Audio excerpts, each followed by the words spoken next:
దేవుని మహాసామ్రాజ్యాన్ని స్థాపించడానికి పుట్టిన కారణ జన్ముడే శకపురుషుడైన క్రీస్తు. ఆ క్రీస్తు సామ్రాజ్యాన్ని ప్రపంచం నలుమూలలా విస్తరింపజేయడానికి 20వ శతాబ్దంలో అవతరించిన అరుదైన తారే జయశాలి.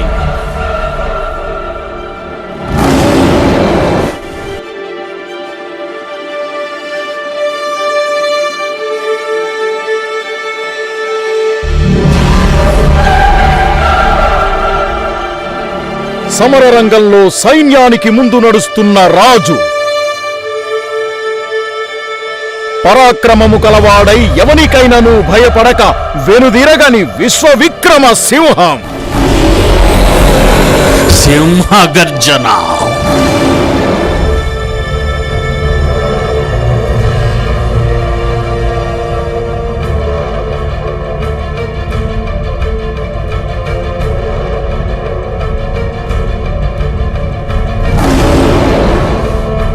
నిద్రపోతున్న సింహాన్ని వీళ్ళే లేపారు నన్ను.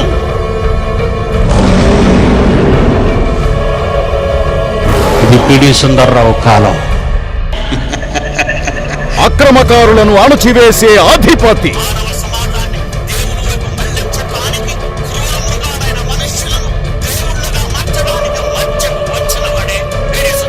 లోకమంటున్న మిలీనియం మహనీయులను మట్టి కరిపించిన ప్రజ్ఞాశాలి. న్యూటన్ బైబుల్ కాపీ కొట్టివన్నీ చెప్పాడండి. ఐన్స్టైన్ కాపీ కొట్టాడండి బైబుల్ని. కాపీ కొట్టారండి బైబుల్ని. నా క్రీస్తును వదిలేశారండి. అన్యాయం. అందుకేనండి రంక వేస్తున్నాను. శాస్త్రులను వదలలేదు క్రీస్తు ఆనాడు, శాస్త్రవేత్తలను సైతం వదలలేదు జయశాలి ఈనాడు. అన్ని శాస్త్రాలను నా ఎడంకాల కింద తొక్కాను రా పిడి సుందర్రావు గారు.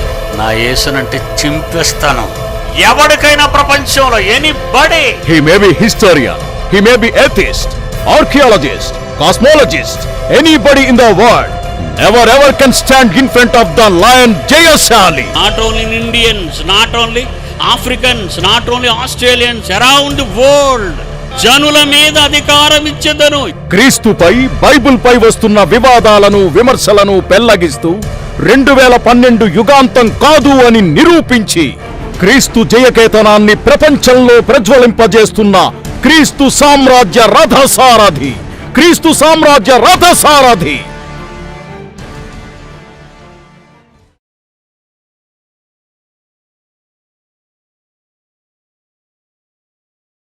ప్రేమ కలిగిన మా తండ్రి, ఈ 2వ దినములోనికి మీ పిల్లలమైన మమ్మలందరినూ తోడుకొని వచ్చారు.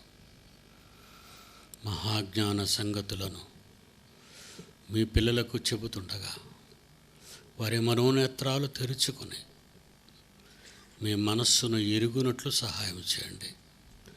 యేసునామాన్ని ప్రార్థన అడుగుచున్నాము తండ్రి, ఆమెన్. ప్రియమైన దేవుని పిల్లలారా, మనుష్యుడు కారణ జన్ముడు. ఆ కారణం ఎవరిదో కాదు, మనలో సృష్టించిన దేవునిది. ఆ దేవుడు కుమారులు కావాలనుకున్నాడు కనుక ప్రకృతిని సృజించాడు. ప్రకృతిలోనికి మానవుని పంపాలి అంటే అది మనిషిగా ఉండడానికే సరిపోతుందో తప్ప దేవుని ఆత్మగా మాత్రమే ప్రకృతిలో ఎవరూ ఉండలేరు కూడా. ఎందుకంటే ఇందాక పాటలో మీరు చూశారు, దేవుడు తన ఆత్మను, ఆదికాండం 2వ అధ్యాయం 7వ వచనంలో, నేల మంటితో నరుని చేసిన దేవుడు వాని నాసికారంధ్రములలో జీవవాయువును ఊదగా నరుడు జీవాత్మ అయ్యను. ఇంతకీ బొమ్మను చేసింది ఎవరు? మనుషులు చేయలేరండి. మరి చేసేస్తున్నారు కదండి. రాజీవ్ గారి బొమ్మ, రాజశేఖర రెడ్డి గారి బొమ్మ, రామారావు గారి బొమ్మ. ఆ బొమ్మలు దేవుని ఆత్మను భరించలేవు. ఆత్మను భరించాలి అంటే, దేవుని ఆత్మను పంజరంలో పెట్టిన చిలుకల ఉండాలి అంటే ఆ బొమ్మను దేవుడే చేయాలి. ఇక్కడ కూర్చున్న మీరందరూ దేవుడు చేసిన బొమ్మలు. 750 కోట్ల మంది ప్రపంచ జనాభా, ఇప్పుడున్న ప్రస్తుత జనాభా. ఆదికాండం నుండి, ఆదాము నుండి నేటి వరకు పుట్టుకొచ్చిన వారు కోటాను కోట్లు.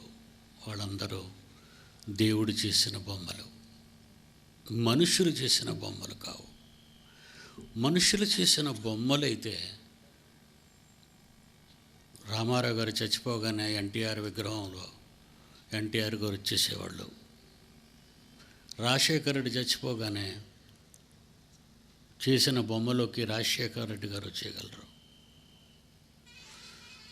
దేవుడు చేసిన బొమ్మలలో నుంచి వాళ్ళందరూ వెళ్ళిపోయారు. భూమి మీద మరణం అనే పేరుతో దేవుడు చేసిన బొమ్మలను వదిలి వెళ్ళిపోయిన వారే లోకాన్ని విడిచిపెట్టిన వాళ్ళు, మన మధ్య లేకుండా పోయినవారు. చావు, మృత్యువు, ఎడబాటు, మీ ఇష్టం, ఎన్నో పేర్లు పెట్టుకుంటారు.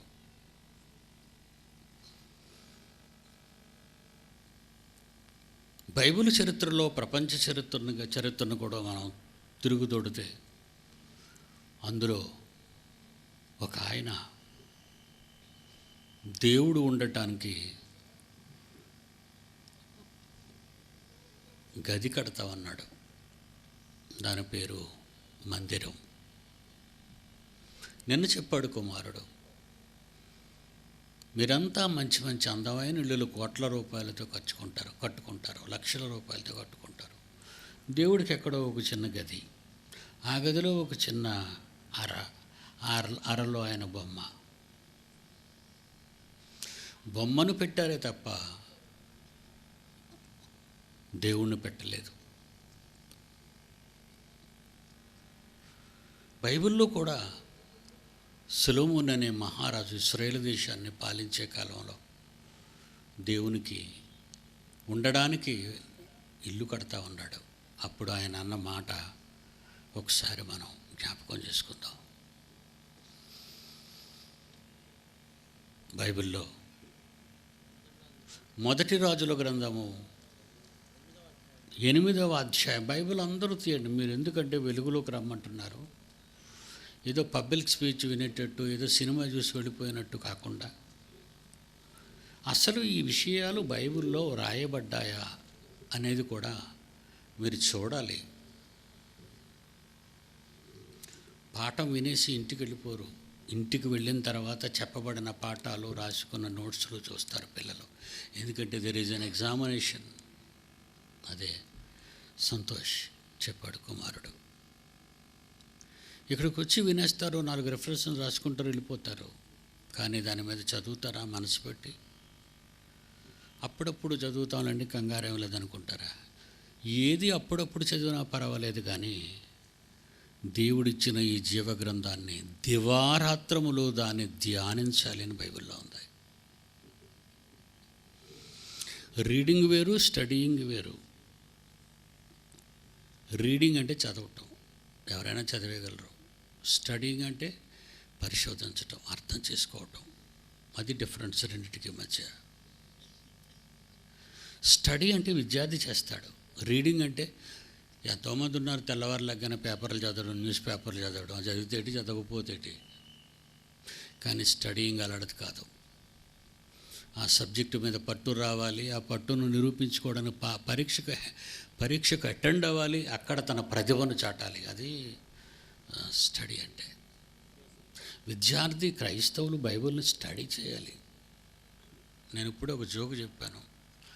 ఏ మీటింగ్కి వెళ్ళినా లైట్ ఉన్న దగ్గర ఈ మీటింగ్కి వచ్చిన వాళ్ళు కూర్చోవటం లేదండి. ఎక్కువసార్లు ఆలోచిస్తుంటాను ఎందుకని.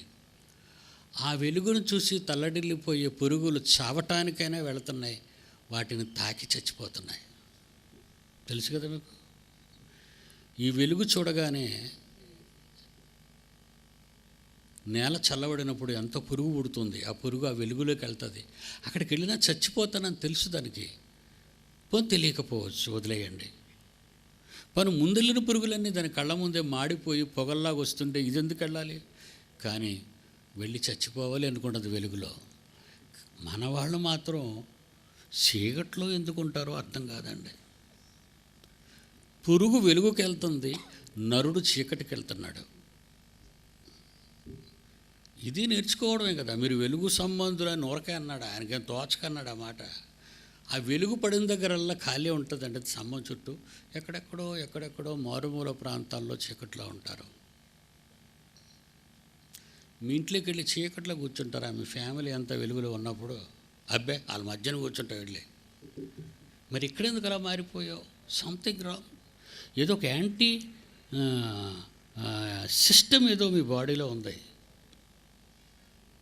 వెలుగులో కూర్చోండి, చక్కగా వినండి, నేర్చుకోండి. మేము ఏదో హరికథా కాలక్షేపం కాదు, బుర్ర కథా కాలక్షేపం కాదు, వీధి నాటకం కాదు, సిల్కలూరుపేట రికార్డింగ్ డ్యాన్స్ గాళ్ళ ట్రూపు కాదు. మేము ఈ మాటలు మీకు దొరకవు. ఇట్స్ ఎ గుడ్ ఆపర్చునిటీ దేవుడు మీకు ఇచ్చాడు. Very good. మొదటి రాజుల గ్రంథం 8వ అధ్యాయం 27వ వచనం. దేవుడు ఈ లోకమందు నివాసము చేయడు అంటే మీరు ఇష్టం లేక కాదు, ఆయన చేసిన దాంట్లో ఆయన ఎందుకు ఉండడబ్బా అనుకుంటున్నారు మీరు. దేవుడు ఈ లోకమందు నివాసము చేయడు, ఆయనే చేశాడు దీన్ని. భూమి ఆకాశములు కలుగుగాక ఆయన కదా చేసుకున్నాడు. ఆయన చేసినప్పుడు ఉండవలసిన మన కోసం చేశాడు తప్ప మనతో ఉండడానికి ఆయన చేసుకోలేదు. చాలా జాగ్రత్తగా కనెక్ట్ చేసుకోవాలి మీరు. రిపీట్ అవ్వడం కొన్నిసార్లు నాకు అవ్వదు. టాపిక్ అలాంటిది. దేవుడు లోకాన్ని చేశాడు. అలా చేసిన దేవుడు లోకంలో ఉండటానికి, మనతో ఉండటానికి కాదు, ఇష్టపడక కాదు, ఉండకపోవటానికి. చదువునైనా ఆకాశ మహాకాశములు సహితము దేవుని ఆత్మను పట్టజాలవట. దేవుని ఆత్మను పట్టజాలవట. చాలా రోడ్డు పక్కన చిన్న వైర్లు వెళ్తుంటాయి కరెంటు స్తంభాల మీద. అక్కడక్కడ మనకి చాలా పెద్ద ఫోల్స్ కనబడుతుంటాయి. కొండల మీదలు కూడా వేసుకెళ్ళిపోతుంటారు వాళ్ళు. హై వోల్టేజ్ వైర్స్ అంటారు. టచ్ అయితే మనిషి అలాగే బూడిదిగా రాలిపోతాడు కిందకి. నేషనల్ థర్మల్ పవర్ ప్రాజెక్ట్లో ప్రొడ్యూస్ అయిన హై పవర్. అందుకే కరెంట్ స్తంభాల మీద బొమ్మ స్కిన్ లేని ఒక పుర్రె, రెండు కళ్ళు దగ్గర 2 కన్నాలు ఉంటాయి పుర్రెకి. ముక్కు దగ్గర ఒక కన్నం ఉండదు. కింద నుంచి గెజు ఊడిపోద్ది కదా కాలిపోతే, అదొక పెద్ద కన్నం. 2 ఎముకలు ఇలా ఇంటిలో పెడతారు. డేంజర్ అని రాస్తారు. ముట్టుకుంటే నీ ఫోటో ఇలాగే పడిపోద్దని. మనిషి తయారు చేసిన ఈ పవర్ను ముట్టుకుంటేనే మనిషి అలా అయిపోతే ఆ పవర్ను చేసిన దేవుడు టచ్ చేయగలవా ఆయన్ని? చూడగలవా ఆయన్ని? సూర్యున్నే నిదానించి చూడలేవే, మెరుపునే కళ్ళు విప్పి చూడలేవే. నీ నల్ల గుడ్డులోని ఆ ఫిల్మెంట్ డ్యామేజ్ అయిపోద్ది. Fire, fuse, retina corrupted, destroy. That is the power of God. ఆయన మన తండ్రిని చెప్పుకోవడానికి గర్వపడతానండి ఈరోజు నేను.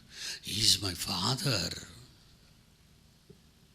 అంత గొప్ప దేవుడు, అంత బలము కలిగిన దేవుడు మనతో ఉండకపోవటానికి కాదండి, ఆయన్ని ఈ లోకం పట్టజాలదు. ఆకాశ మహాకాశములు పట్టజాలనంత మహారూపమైనది. అలాంటి ఆయన ఇంకేమంటున్నాడు? అపోస్తల కార్యాలు 7వ అధ్యాయం 50వ వచనంలో. నిన్న మీకు ఒక మాట చెప్పాను. ఇప్పుడు కనిపిస్తున్న ఈ విశ్వానికి, ఈ స్పేస్, అంతరిక్షం, దీనికి మధ్యలో ఉంది భూమి. అందుకే దేవుడు భూమి ఆకాశములను సృష్టించాను అంటాడు. ఆది యందు దేవుడు ఎలా ప్రారంభమైంది మాట బైబిల్లో? First chapter, first verse. ఆది యందు దేవుడు భూమి ఆకాశములను సృజించాను. అక్కడతో ఆరంభమైంది బైబిల్. భూమి ఆకాశం. ఏమంటే ఆకాశమును భూమిని అనొచ్చు కదా. ముందు పునాది భూమి మీద వేయాలరా. ముందు ఏ పదం వాడతావు? పునాది వేస్తావా? మీ ఇంటికి మేడ కట్టేస్తావా? పునాది వేయకుండా మేడ కట్టుకొచ్చేస్తావా? ఆది యందు దేవుడు తీయండి. ఆదికాండం అది మూసేయకండి. ఆదికాండం 1వ అధ్యాయం 1వ వచనం ఏమని ప్రారంభమైంది? ఒకనాడు నాస్తిక భారత హేతువాద సంఘ అధ్యక్షుడైన రావుపూడి వెంకటాద్రి వేసిన సవాల్. ఆది యందు దేవుడు భూమి ఆకాశములు సృజించనని పచ్చి అబద్ధంతో ప్రారంభమైన బైబిల్ అన్నాడు. అప్పుడు నేనేమన్నానో తెలుసా? It's 1990 Sanford ground, Vizianagaram city. నేనేమని ఇచ్చానో తెలుసా? ఆది యందు దేవుడు భూమి ఆకాశములను సృజించనన్న నీవు నమ్ముకున్న సైన్స్తో మేళవించి నిరూపిస్తాను. ఓడిపోతే నువ్వు క్రైస్తవుడు అయిపోవాలి, నేను ఓడిపోతే నీలాగ హేతువాదిగా మారిపోతానన్నాను. మే 1, 1990 అనౌన్స్మెంటు, ప్రజాకోర్టు. పత్తా లేడు రావుపూడి వెంకటాద్రి అంటే అడ్రస్ లేడని అర్థం. టెలిగ్రామ్ వచ్చింది ఏమని? Is in Apollo hospital due to heart attack. గుండె జబ్బుతో అపోలో హాస్పిటల్లో జాయిన్ అయ్యాడని టెలిగ్రామ్ పంపించాడు. సిగ్గుమాలిన విషయం. చేతగాని వాడి ప్రతి మాట ఇలాగే ఉంటుంది. ఆ రోజు సింహంలాగానే వేదికెక్కాను. ప్రపంచంలో ఎవరికైనా నేను ఇంటలెక్చువల్ అని కానీ, లేదా ఏదో నేను హిస్టోరియన్ అని కానీ, లేదా నేను ఏదైనా శాస్త్రాలు తెలిసిన పండితున్నని కానీ ఎవడైనా అనుకుంటే అండి, ఆదికాండం 1వ అధ్యాయం 1వ వచనం అర్థమైతేనే అక్కడి నుంచి ప్రారంభించాలండి చదవటం. అదే నీకు అర్థం కానీ బచ్చాగాడు ఆలేరాని నువ్వు పద్యాలు చెప్తావా? ఆ ఈ అనేటి ప్రథమంగా నేర్చుకునే మన అక్షరాలు అవి తెలుగు భాషకి. ఆలు తెలియని నీకు కవిత్వాలు రాస్తావా నువ్వు? నోరుమోయ్. చేతగాని వాడు మాట్లాడే మాటలు అవి. బైబిలులో ఆదికాండం 1వ అధ్యాయం 1వ వచనం ప్రపంచంలో ఎవ్వడికి తెలియదండి. క్రైస్తవులను చెప్పుకున్న క్రైస్తవ దేశాల్లో ఉన్న వాళ్ళకి తెలుసు అనుకున్నారా మీరు? వాళ్ళకి తెలియదండి.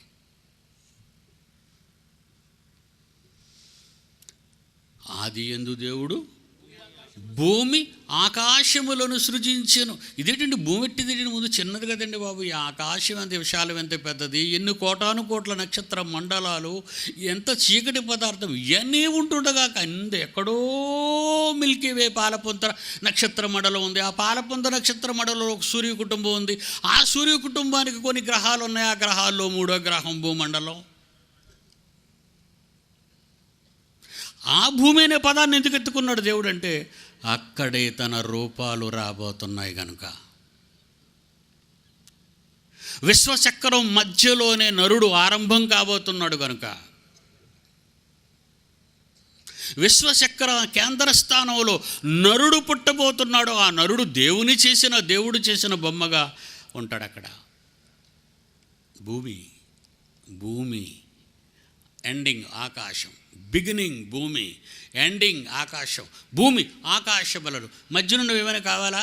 అదిగో శాస్త్రవేత్తలు పనికి రాకుండా డబ్బులు తెలుసుకోబెట్టి అన్ని రాత్రి పగలు ఎదుగుతున్నారు. వాళ్ళని అడుగు చెప్తారు ఏటేటి ఉన్నాయి మధ్య. అవి తెలుసుకోవాల్సిన పని మాకు లేదు. మళ్ళా చెప్తాను, బడి పంతులు ఎవరైనా ఉంటే జాగ్రత్తగా వినండి. మేము పక్కన ఉన్న అంగారకుడి గురించి ఆలోచించవలసిన విషయం లేదు. నాయన చంద్రుడిని ఇచ్చానరా, మీకు వెన్నెలు ఇస్తాడరా, ఓకే దేవా వందనాలు తండ్రి. సూర్యుడిని ఇచ్చానరా, మీకు వెలుగు చీకటి రాత్రి పగలు వేడి అని, చాలా సంతోషం. నేను మొన్న నా మనవడికి మోటార్ సైకిల్ కావాలన్నాడు, వాడిని తీసుకెళ్ళాను. ఏం బండి కావాలి తీసుకోరా అని. చూశాడు, అన్నీ ఆర్ఎస్ పవర్లు చదువుతున్నాడు, అన్నీ చూస్తున్నాడు, అందాన్ని చూస్తున్నాడు. నాకు ఈ బండి కావాలి తాతయ్య, ఇచ్చే బాబు ఎనిక బండి అని. ఆడి ఇంటికి తీసుకెళ్ళి ఇప్పుతాడు. ఏమనుకుంటానండి నేను, వాడికి బండి ఎందుకు కొనిచ్చాను, బండి మీద తిరగమని. అంత చక్రం ఇప్పేసి, టైర్ ఇప్పేసి, చూపు తీసేసి, హ్యాండిల్ ఇప్పేసి, నీకెందుకురా అదంతా, కూర్చొని రాజులా తిరగరా. దేవుడు కూడా సూర్యచంద్ర నక్షత్రాలు చేసినప్పుడు అనుభవించడానికి బదులు నీకు అబుల్ టెలిస్కోప్ ఎందుకురా గాడిదా. అవునా? అసలు భూమి మీద నీ సంగతి ఒకటి నువ్వు చూసుకోవటం లేదు. కానీ ఎక్కడో ఉన్న 1500 కోట్ల సంవత్సరాల కాంతి సంవత్సరాల వెనక ఒక చిన్న సూర్యకుటం ఉంది, అందులో ఒక భూమి ఉందట. అది అవసరమా మాకు? ఇప్పుడు మాకేం లేదా ఇక్కడ? ఏమంటే ఈ శాస్త్రవేత్తలందరినీ దేవుడు దేవల్ల నేను చనిపోకముందు ఒక్కసారి నా దగ్గర తీసుకొచ్చి కూర్చోబెడితే కొరడాతో కొట్టేద్దాం అనుకుంటున్నానండి. ఎంత పని చేశారు ఆ వ్యవస్థని. ఉన్న వాటిని ఆలోచించి అవకాశాన్ని సద్వినియోగం చేసి ఉపయోగించుకొని అర్హత కోల్పోయిన దౌర్భాగ్యులరా మీరేరా ప్రజలందరినీ పాడు చేసేస్తున్నారు. ఏదో సాధిస్తున్నామని చెప్పుకుంటున్నారే కానీ సర్వనాశనం చేస్తున్నారా. ప్రపంచంలో ఏ మూల ఉన్నా అందరూ మాట్లాడుకోవచ్చని నువ్వు దించావే ఒకటి, ఏంటిది సెల్, అందులో అన్నీ బూతులేరా. వీడికి మాటలు తక్కువ, సూపులు ఎక్కువ. అందులో కనబడే బ్లూ ఫిల్మ్స్ కావాలి, అందులో కనబడే దరిద్రం కావాలి. రాత్రి చీకటి పడతాడు, గదిలోకి వెళ్తాడు, నేను ఒక్కొక్కని చూస్తుంటాడు. మీరేవో నా కొడుకు చదివిపోతున్నాడు, ఎంటెక్ అయిపోతాడు అనుకుంటారు. ఆడు ఎంటెక్ అవ్వడు, మెంటల్ టెక్ అయిపోతాడు. బ్రెయిన్ ట్యూమర్ వస్తుందట. వాళ్ళే చెప్తున్నారు. వీడు కనిపెట్టిన వాళ్ళు వాళ్ళే, చెప్పిన వాళ్ళు వాళ్ళే. ఇవ్వడం ఎందుకు, చంపడం ఎందుకు, చచ్చిన తర్వాత చెప్పడం ఎందుకు? మూర్ఖులకు ఈ తరము వారోళ్ళు. భూమి ఆకాశములను సృజించాడు. మనకు అదే అనమాట.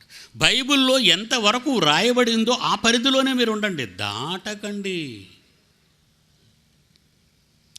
భూమిని చేశాడు, భూమిలో ఉంచాడు. ఇందాక కుమారుడు చెప్పాడు, ఈ భూమికి పొలిమేరలు ఏర్పాటు చేశాడు. పాకిస్తాన్కి మనకి పొలిమేరలు ఉన్నాయి, చైనాకి మనకి పొలిమేరలు ఉన్నాయి. ఆల్రెడీ ఒకసారి మనం యుద్ధం చేసుకున్నాం తగాదాల మీద. పాకిస్తాన్తో యుద్ధం చేసాం, చైనాతో యుద్ధం చేసాం. బౌండరీస్ ఉన్నాయి. ఈ బౌండరీ దట్ అవతలకి వెళ్తే చంపేస్తాడు నిన్ను. ఒక మనిషి తన బౌండరీ దాటి అవతలకి వెళ్తే వాడే చంపిస్తున్నప్పుడు మనిషి అంతరిక్ష నౌకల మీద భూమిని వదిలి బౌండరీని దాడుతున్నాడు. ఏం చేస్తాడు? చచ్చిపోతాడండి. ఏంటి, వెళ్ళి రావటానికి కొన్ని 100 కోట్లు చూపిస్తాడు బడ్జెట్లో. ఏమనుకుంటున్నారు? కొంతమంది వెళ్ళి మళ్ళీ తిరిగి రాలేదు. ఆ రాయని ఒక మహాతల్లి ఉంది, ఆ తల్లి పేరు కల్పనా చావ్లా.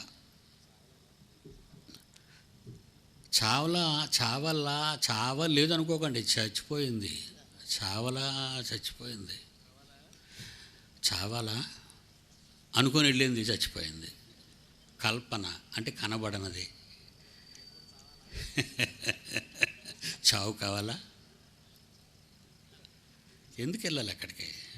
అమెరికాలో ఒక వీధి పేరట కల్పనా చావ్లా అని పేరు పెట్టారట. ఆవిడకేట్ వచ్చింది, ఇండియాకి లాభమే వచ్చింది. ప్రతి చెత్త పని చేసి దానికి ఒక పెద్ద మీడియా, దానికి ఒక పెద్ద యాడ్. దేవుని పిల్లరా, మనిషికి పిచ్చెక్కింది. ఆ పిచ్చిని తీసేయాలి మనం, ఆ పిచ్చిని తీసేయాలి. దేవుడు అంటున్నాడు, యాక్ట్స్ అపొస్తలుల కార్యాలు 7:50, ఆకాశము నా సింహాసనము, మళ్ళాడన్నాడు భూమి నా బాధపీఠం. మళ్ళీ 2 చెప్పాడు, మిగతా మధ్య సంగతులు వదిలేయండి.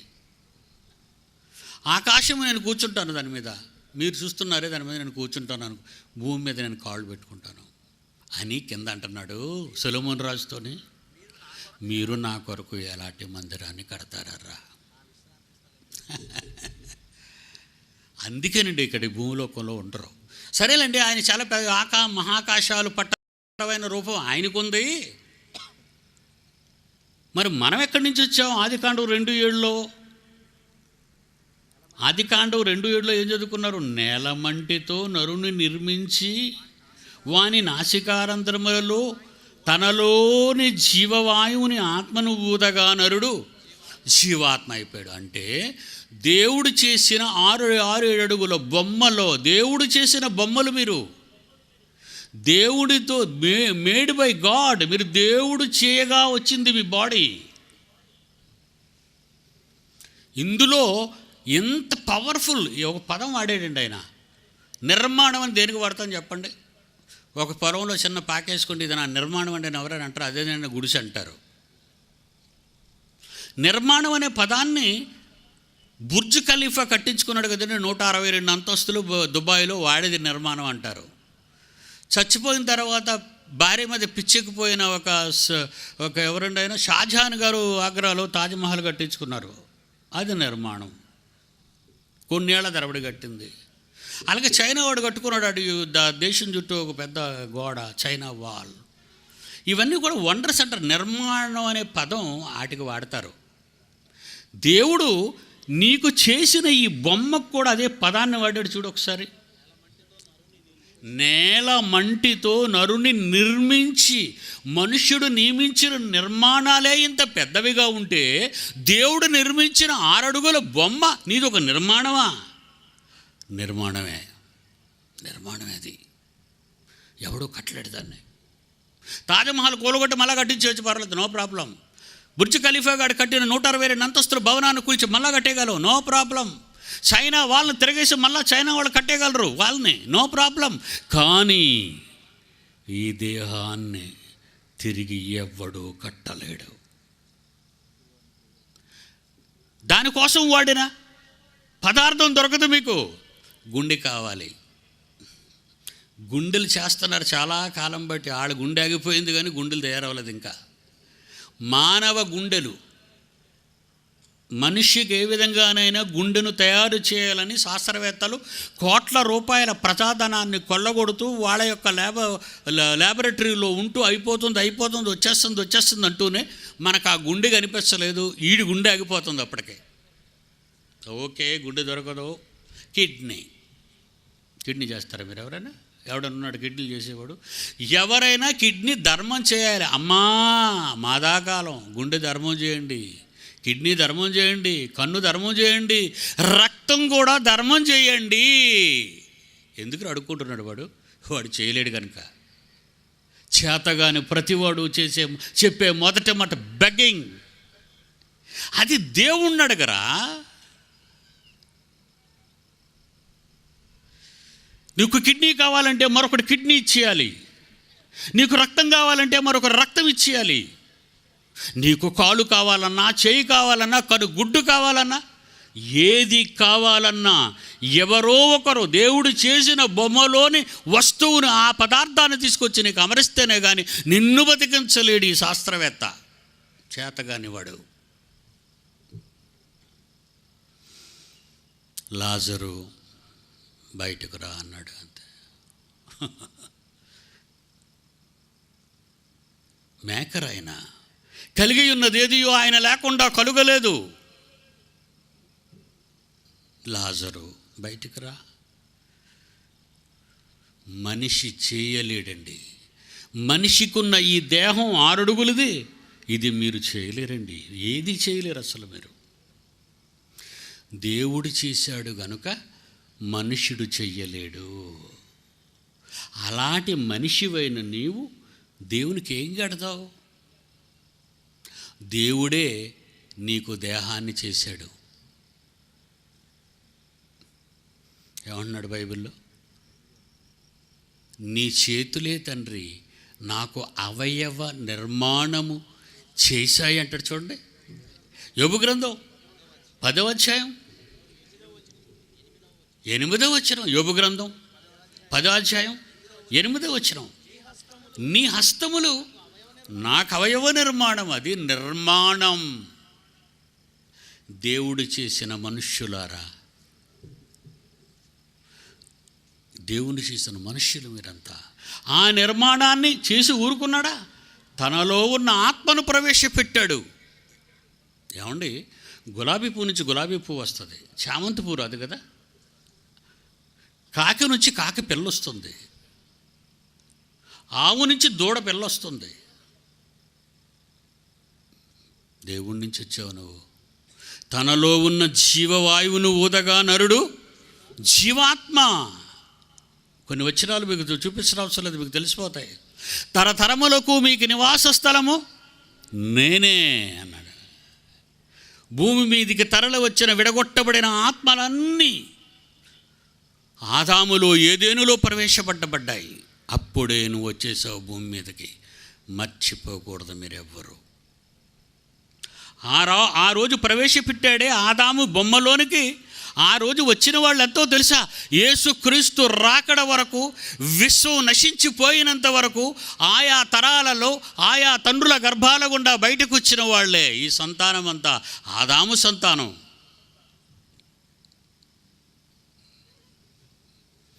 మా తాత చచ్చిపోయి ఉంటే అండి నేను వచ్చేవాడిని కాదండి. మా తాతలో ఉన్న మా నాన్న శుక్రకణం మా అమ్మలోకి వచ్చేది కాదు. జాగ్రత్తగా వినాలి. మా తాత మా నాన్నమ్మతో కలిసినప్పుడు మా నాన్న వచ్చాడండి. మా నాన్న ఒక్కడే రాలేదండి. 1996లో ప్రపంచాన్ని బద్దలు కొట్టానండి. ఇక్కడ పిండోత్పత్తి శాస్త్రాన్ని బద్దలు కొట్టేశాను అప్పుడే. ఏమండి, మరి చూస్తారా ఇప్పుడు? మరి నేను చెప్పానో లేదో, నేను గొప్పలు చెప్పుకున్నాను మీరు అనుకుంటారేమో. 2012 టీవీ 9లో నేను ఏం మాట్లాడానో చిన్న క్లిప్ ఒకసారి చూడండి. Lights off. నిజంగా స్త్రీ పురుషుల కలయికలో, అమ్మా నాన్న కలయికలో 20 కోట్ల నుండి 50 కోట్ల వీర్య కణాలు తండ్రి నుండి విడుదలవుతున్నాయి. ఏమండి, 20 కోట్ల నుంచి 50 కోట్ల వీర్య కణాలు తండ్రిలో నుంచి విడుదలవుతున్నాయి. విడుదలలోనే 10 కోట్ల కణాలు చచ్చిపోతాయండి, వీర్య కణాలు. ఈ టీవీ సెట్ల మీద కూర్చున్న మీరు ఉన్నారే చూసారా, ఒక్కొక్కరు ఒక్కొక్క వీర్య కణం. మీరు పుట్టినప్పుడు లేక నేను పుట్టినప్పుడు నాతో కూడా వచ్చినవి ఎన్ని కణాలో తెలుసా? 20 కోట్ల నుంచి 50 కోట్ల శుక్ర కణాలు. ఈ శుక్ర కణాలలో విడుదలలోనే 10 కోట్ల శుక్ర కణాలు మరణిస్తే మిగిలిన వాటిపై తెల్ల కణాలు దాడి చేస్తాయని సైన్స్ అంటుంది. అంటే మిగిలిన కోట్ల కణాలన్నీ నాశనం అయిపోతాయనే కదండి. ఇకపోతే 4 లేక 500 శుక్ర కణాలు, వీర్య కణాలు మాత్రమే గర్భ సంచి గొట్టం ద్వారం దగ్గర వరకు రాగలవండి.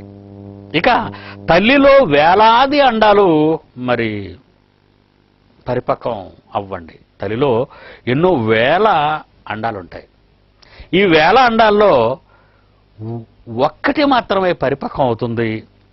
ఇది గర్భసంచి నుండి, తల్లిలో విడుదలైన అండం గర్భసంచి నుండి ట్యూబులోనికి వెళ్ళి వీర్యకణం కోసం ఎదురు చూస్తూ ఉంటుందండి.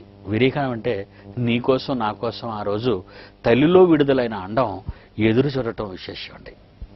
ఇక ఈ వీర్యకణం ఎంత ఉంటుందంటే దీని సైజు దీనికంటే తల్లి నుండి విడుదలైన అండం 85,000 రెట్లు పెద్దదండి.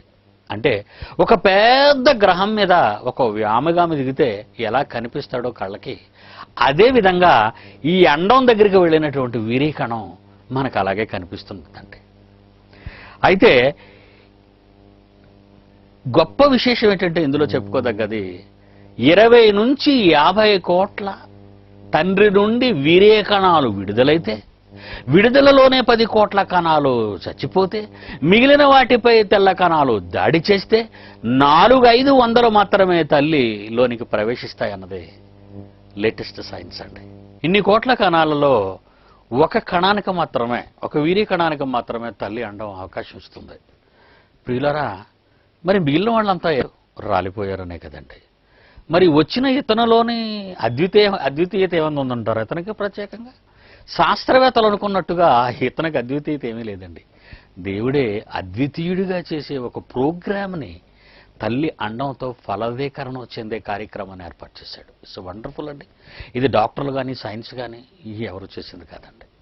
ప్రియులారా, ఒక ప్రత్యేకమైన విషయం బైబిల్లో రాయబడింది, మరి నేను చదువుతాను. ఎందుకంటే క్రీస్తుపూర్వం 1000 సంవత్సరాల్లో కీర్తనాకారుడు రాసినటువంటి గ్రంథంలో ఒక అద్భుతమైన మాట ఉందండి. 139, 13, 14, 16. 139 కీర్తన 14, 13, 14, 16. అక్కడ ఏముందో తెలుసా? నా తల్లి గర్భమందు నన్ను నిర్మించి అంటున్నాడు. 50 కోట్ల కణాలలో ఒక వీర్యకణం మాత్రమే నువ్వు మారేవు అంటే తల్లిదండ్రులు కాదండి. తల్లి వలన కానీ తండ్రి వలన కానీ వైద్యం వలన కానీ జరిగే కార్యక్రమం కాదండి. ఇది కేవలము దేవుని వలన జరిగిన కార్యక్రమం.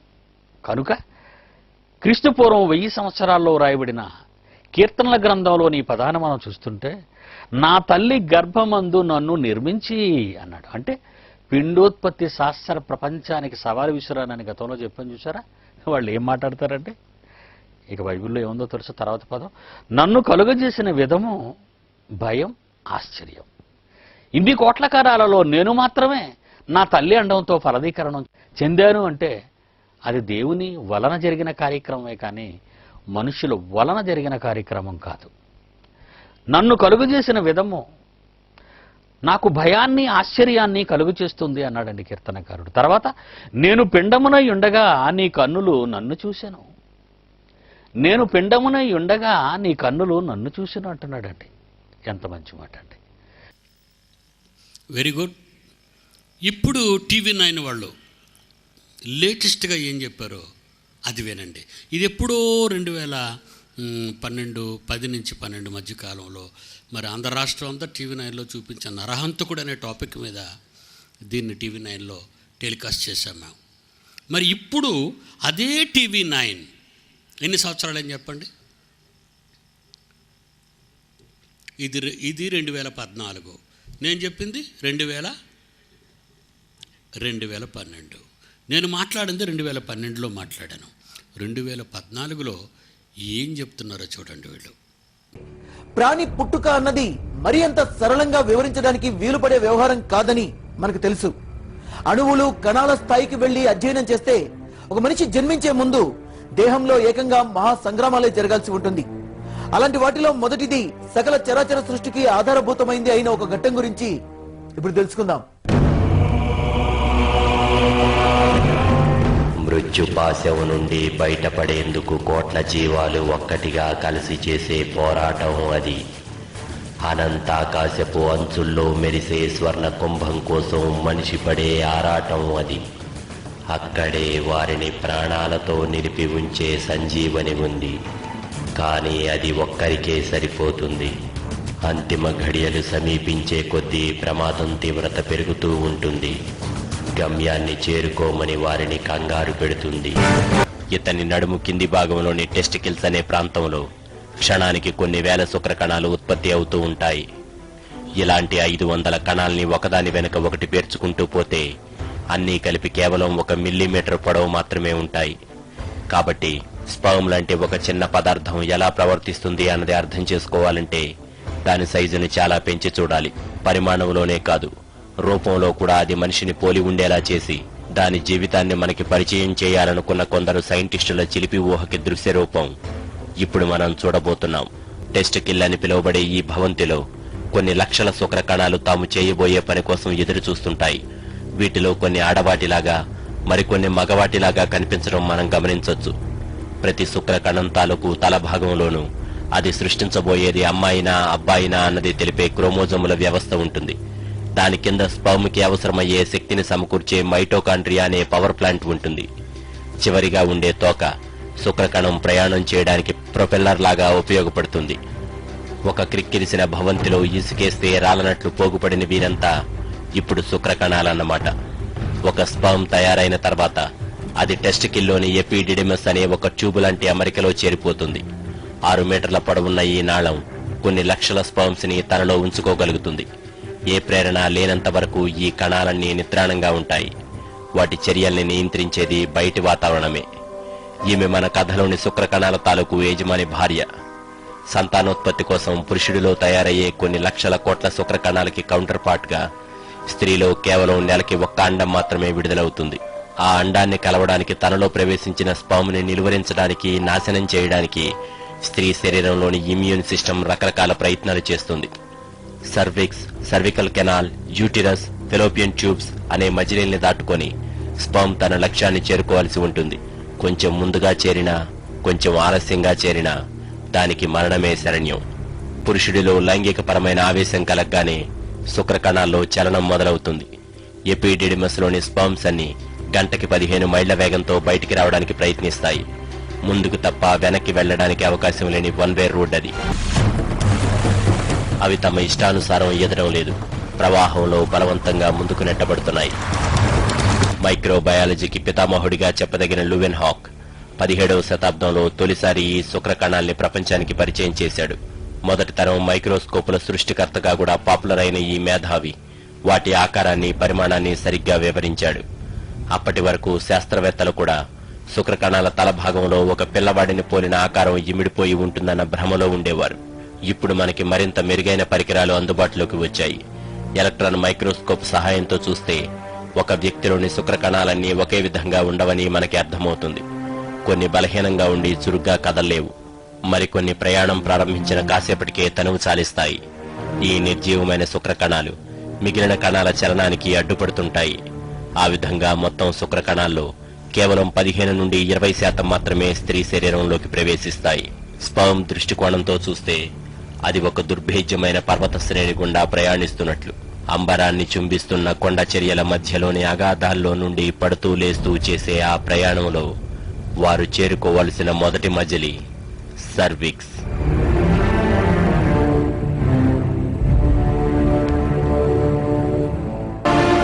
తనలో ఐక్యం కావడానికి వచ్చే శుక్రకణానికి సహకరించడానికి స్త్రీ దేహం ఎంతమాత్రం సిద్ధంగా ఉండదు.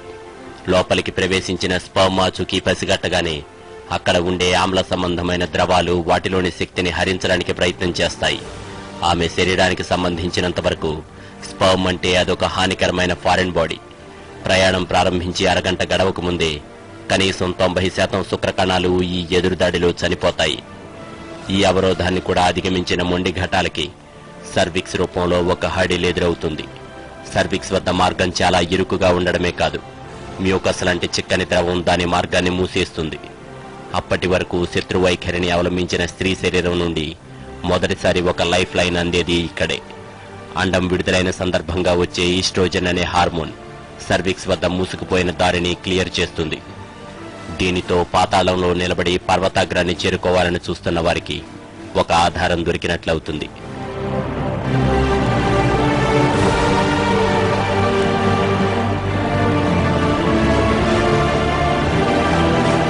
సర్విక్స్ ని దాటుకొని యూటిరస్ ని చేరుకుంటే పెద్ద విషమ పరీక్షను తట్టుకొని నిలబడినట్లే. కానీ అక్కడ ఉండే పరిస్థితులు శుక్రకణాల పాలిట యమగండంలా నిలుస్తాయి. మిగిలిన వాటితో పోటీ పడుతూ తిన్నగా వెళ్లలేని కొన్ని స్పర్మ్స్ పక్కదారులు పట్టి అక్కడ ముందుకు సాగే దారి లేదని తెలిసేలోగానే ప్రాణం వదులుతాయి. బతికి బట్టకట్టిన శుక్రకణాలు అలవాటు లేని నగరంలో జనసమ్మర్దంగా ఉన్న దారుల్లో స్కై స్క్రేపర్స్ మధ్యలో ఉన్నట్లనిపించే ఒత్తిడిని తట్టుకొని సాగుతూనే ఉంటాయి. మొదటి అడుగు నుండి సర్విక్స్ ని దాటే వరకు గడిచే 2 గంటల్లో 249,997,000 శుక్రకణాలు చనిపోగా కేవలం 3,000 మాత్రమే ఈ జీవన్మరణ పోరాటాన్ని కొనసాగిస్తూ ఉంటాయి. ఇన్ని కష్టాలు ఉంటాయి కాబట్టే ఓపెన్ మార్కెట్లో హెల్దీ స్పర్మ్ కి రేటు కూడా బాగానే పలుకుతుంది. శుక్రకణాల్ని, అండాల్ని అమ్ముకు బతికే వాళ్లు కూడా ఉంటారని చాలా మందికి తెలియకపోవచ్చు. కానీ టెస్ట్ ట్యూబ్ బేబీ కల్చర్ ఎక్కువగా ఉన్న పాశ్చాత్య దేశాల్లో అది చాలా సాధారణమైన విషయం. అందం, ఆరోగ్యం, తెలివితేటలు ఉన్న ఒక పురుషుల్లోని శుక్రకణం $35,000 వరకు పలుకుతుంది. అంటే దాదాపు 15 లక్షలన్నమాట. రోజుకి ఒక మనిషిలో కొన్ని మిలియన్ల సంఖ్యలో రిలీజ్ అయ్యే స్పర్మ్ కే ఇంత విలువుంటే నెలకి 1 మాత్రమే తయారయ్యే అండానికి ఇంకెంత చెల్లించాలో ఊహించగలరా? అది 1,00,00,000 పై మాటే. ఈస్ట్రోజన్ అందించిన సహకారంతో సర్విక్స్ ని దాటి యూటెరస్ లోకి ప్రవేశించే శుక్రకణం ఒక కొత్త ప్రపంచానికి తలుపులు తెరుచుకోవడం చూసి విస్తుపోతుంది. అందాక ఉన్న పరిసరాలకి భిన్నంగా ఎలాంటి అడ్డంకులు లేనట్లుండే ఒక విశాల మైదానం దానికి స్వాగతం పలుకుతుంది. అయితే అండాన్ని చేరుకోవడం కోసం ముందుగా అవి ఫెలోపియన్ ట్యూబ్ అనబడే దారి ఎక్కడ ఉందో కనిపెట్టాలి. ఒక స్పర్మ్ ఆ క్లూని పట్టుకోగానే అన్నీ ఒక్కసారిగా అటువైపు దౌడు తీస్తాయి. ముందు ముందు బిడ్డ పెరగడానికి ఆశ్రయం ఇవ్వాల్సిన మాతృగర్భం అది. ఎలాంటి పరిస్థితుల్లోనైనా శరీరాన్ని రక్షించగలిగే ల్యూకోసైట్స్ అనబడే తెల్ల రక్త కణాల పటాలం దానికి అందుబాటులో ఉంటుంది. అలాంటప్పుడు పరిచయం లేని జీవులు తనకుండా సంచరించడాన్ని అంత తేలిగ్గా ఎలా అంగీకరిస్తుంది? తోడు కోసం ఎదురు చూసే శుక్రకణాలకి, వాటిని నిలువరించడానికి ప్రయత్నించే రక్త కణాలకి మధ్య గర్భాశయం వేదికగా సంకుల సమరం మొదలవుతుంది. ఇంత జరుగుతున్నా ఈ వివరాలు బయటికి పొక్కడానికి ఏమాత్రం ఛాన్స్ లేదు. బాహ్య ప్రపంచానికి తెలియని ఈ మరణ హోమంలో మరిన్ని చనిపోగా కొన్ని డజన్ల స్పర్మ్స్ మాత్రమే వెంటాడుతున్న ల్యూకోసైట్స్ నుండి తప్పించుకొని ఫెలోపియన్ ట్యూబ్ తాలూకు ముఖద్వారాన్ని చేరగలుగుతాయి. కానీ ఆ గవాక్షాన్ని దాటడం అంత తేలిగ్గా జరిగేది కాదు. అడ్డదిడ్డంగా దిక్కులు మారుస్తూ అదృశ్యవశాత్తు వచ్చి చేరేవాటికి అక్కడ ప్రవేశం నిషిద్ధం. లక్ష్యం ఎక్కడ ఉందో ముందుగానే పసిగట్టి లయబద్ధంగా ఈదుకుంటూ చేరిన వారికే ఆ ద్వారం తెరుచుకుంటుంది. ఇంతకు ముందే చెప్పుకున్నట్లు శుక్రకణాలు తమ గమ్యాన్ని చేరుకునే సమయం చాలా ముఖ్యమైంది. ముందుగానో లేక ఆలస్యంగానో చేరుకుంటే వాటి శ్రమంతా వృధా అయినట్లే. కాబట్టి అవి ఫెలోపియన్ నాళంలో వేచి ఉండి అండం తన ఫాలికిల్ నుంచి రిలీజ్ అయ్యే తరుణంలోనే ముందుకు ప్రయాణించాల్సి ఉంటుంది. మరి ఆ విషయం వాటికి ఎలా తెలుస్తుంది? ఆ చర్య కేవలం కాకతాళీయంగా జరిగేదేనా? కాదంటున్నారు సైంటిస్టులు. అండం సంగమానికి సిద్ధంగా ఉందన్న విషయాన్ని దాని నుండి వచ్చే వాసన ద్వారా పసిగట్టగలిగిన నైపుణ్యం శుక్రకణానికి ఉంటుంది. ఈ వాసన మార్కెట్లో దొరికే లిలీ ఆఫ్ వ్యాలీ అనే పర్ఫ్యూమ్ నుండి వచ్చే స్మెల్ కి దగ్గరగా ఉంటుందనే విషయం కూడా పరిశోధనలో వెల్లడైంది. కోట్లల్లో ఒక్కటిగా చివరి కంటా నిలబడి తనని సమీపించబోతున్న శుక్రకణాన్ని స్వీకరించడానికి అండం సంసిద్ధమవుతుంది. ఈ ఒక్క ఆధారం చాలు. తన ప్రయత్నం చివరి అంకానికి చేరుకుందని గ్రహించిన స్పర్మ్ రెట్టించిన ఉత్సాహంతో పరుగులు తీస్తుంది. మరికొద్ది క్షణాల్లో తాను తల్లి కాబోయే ఘట్టానికి రంగం సిద్ధమవుతుందని ఆమెకి తెలియదు. తన నుండి వేరుపడిన కోట్లాది శుక్రకణాల్లో ఒకదాని కారణంగా తాను తండ్రిగా మారబోతున్న విషయం అతనికీ తెలియదు. మొత్తం 8 గంటల పాటు జరిగిన భీకరమైన ఈ ప్రయత్నంలో కేవలం 8 శుక్రకణాలు మాత్రమే అండానికి సమీపంగా వెళ్లగలిగాయన్నమాట. కనుచూపు మేరలో స్వప్నం సాకారమయ్యే అవకాశాలు కనిపించడం మొదలైన అంతిమ ఘడియల్లో పోరాటం ఉధృతమవుతుంది. ఈ సందర్భంగా శుక్రకణాలు చేసే విన్యాసాలు ఒలింపిక్స్ ఫైనల్కి చేరిన ఫ్రీ స్టైల్ స్విమ్మర్లను తలపిస్తాయి. ఓవ్యులేషన్ అంటే అండం విడుదలైనప్పుడు జరిగే రసాయన చర్యల వల్ల స్పర్మ్స్ లో కొత్త శక్తి పుట్టుకొస్తుంది. అవి తమపై ఉన్న ప్రోటీన్ని పొరల పొరలుగా తొలగించుకుంటూ ముందుకు దూసుకుపోతుంటాయి. ఈ ప్రక్రియని కెపాసిటేషన్ అంటారు. వెనక్కి తిరిగి వెళ్లే ఉద్దేశమూ లేదు, అవకాశమూ లేదు. చివరి దశకు చేరుకున్న 8 స్పర్మ్స్ కూడా శక్తివంతమైనవే అయ్యుంటాయి. కానీ విజయం వరించేది ఒక్కదాన్నే. ఆ ఒక్కటి ఏదన్నది నిర్ణయించే కారకం టైమింగ్. అండం జీవితకాలం కొన్ని గంటలు మాత్రమే. ఆ కాల వ్యవధిని సరిగ్గా అంచనా వేయలేక ముందుగానే ప్రోటీన్ పొరల్ని తొలగించుకున్న శుక్రకణాలు రాలిపోక తప్పదు. అంటే విజేతలెవరో తేల్చే ప్రాథమిక పరీక్ష కెపాసిటేషన్తోనే మొదలవుతుంది. ఆ గండం నుండి కూడా గట్టెక్కిన 2 సాహస కణాలు తమ అదృష్టాన్ని పరీక్షించుకోవడానికి పోటీ పడుతుంటాయి.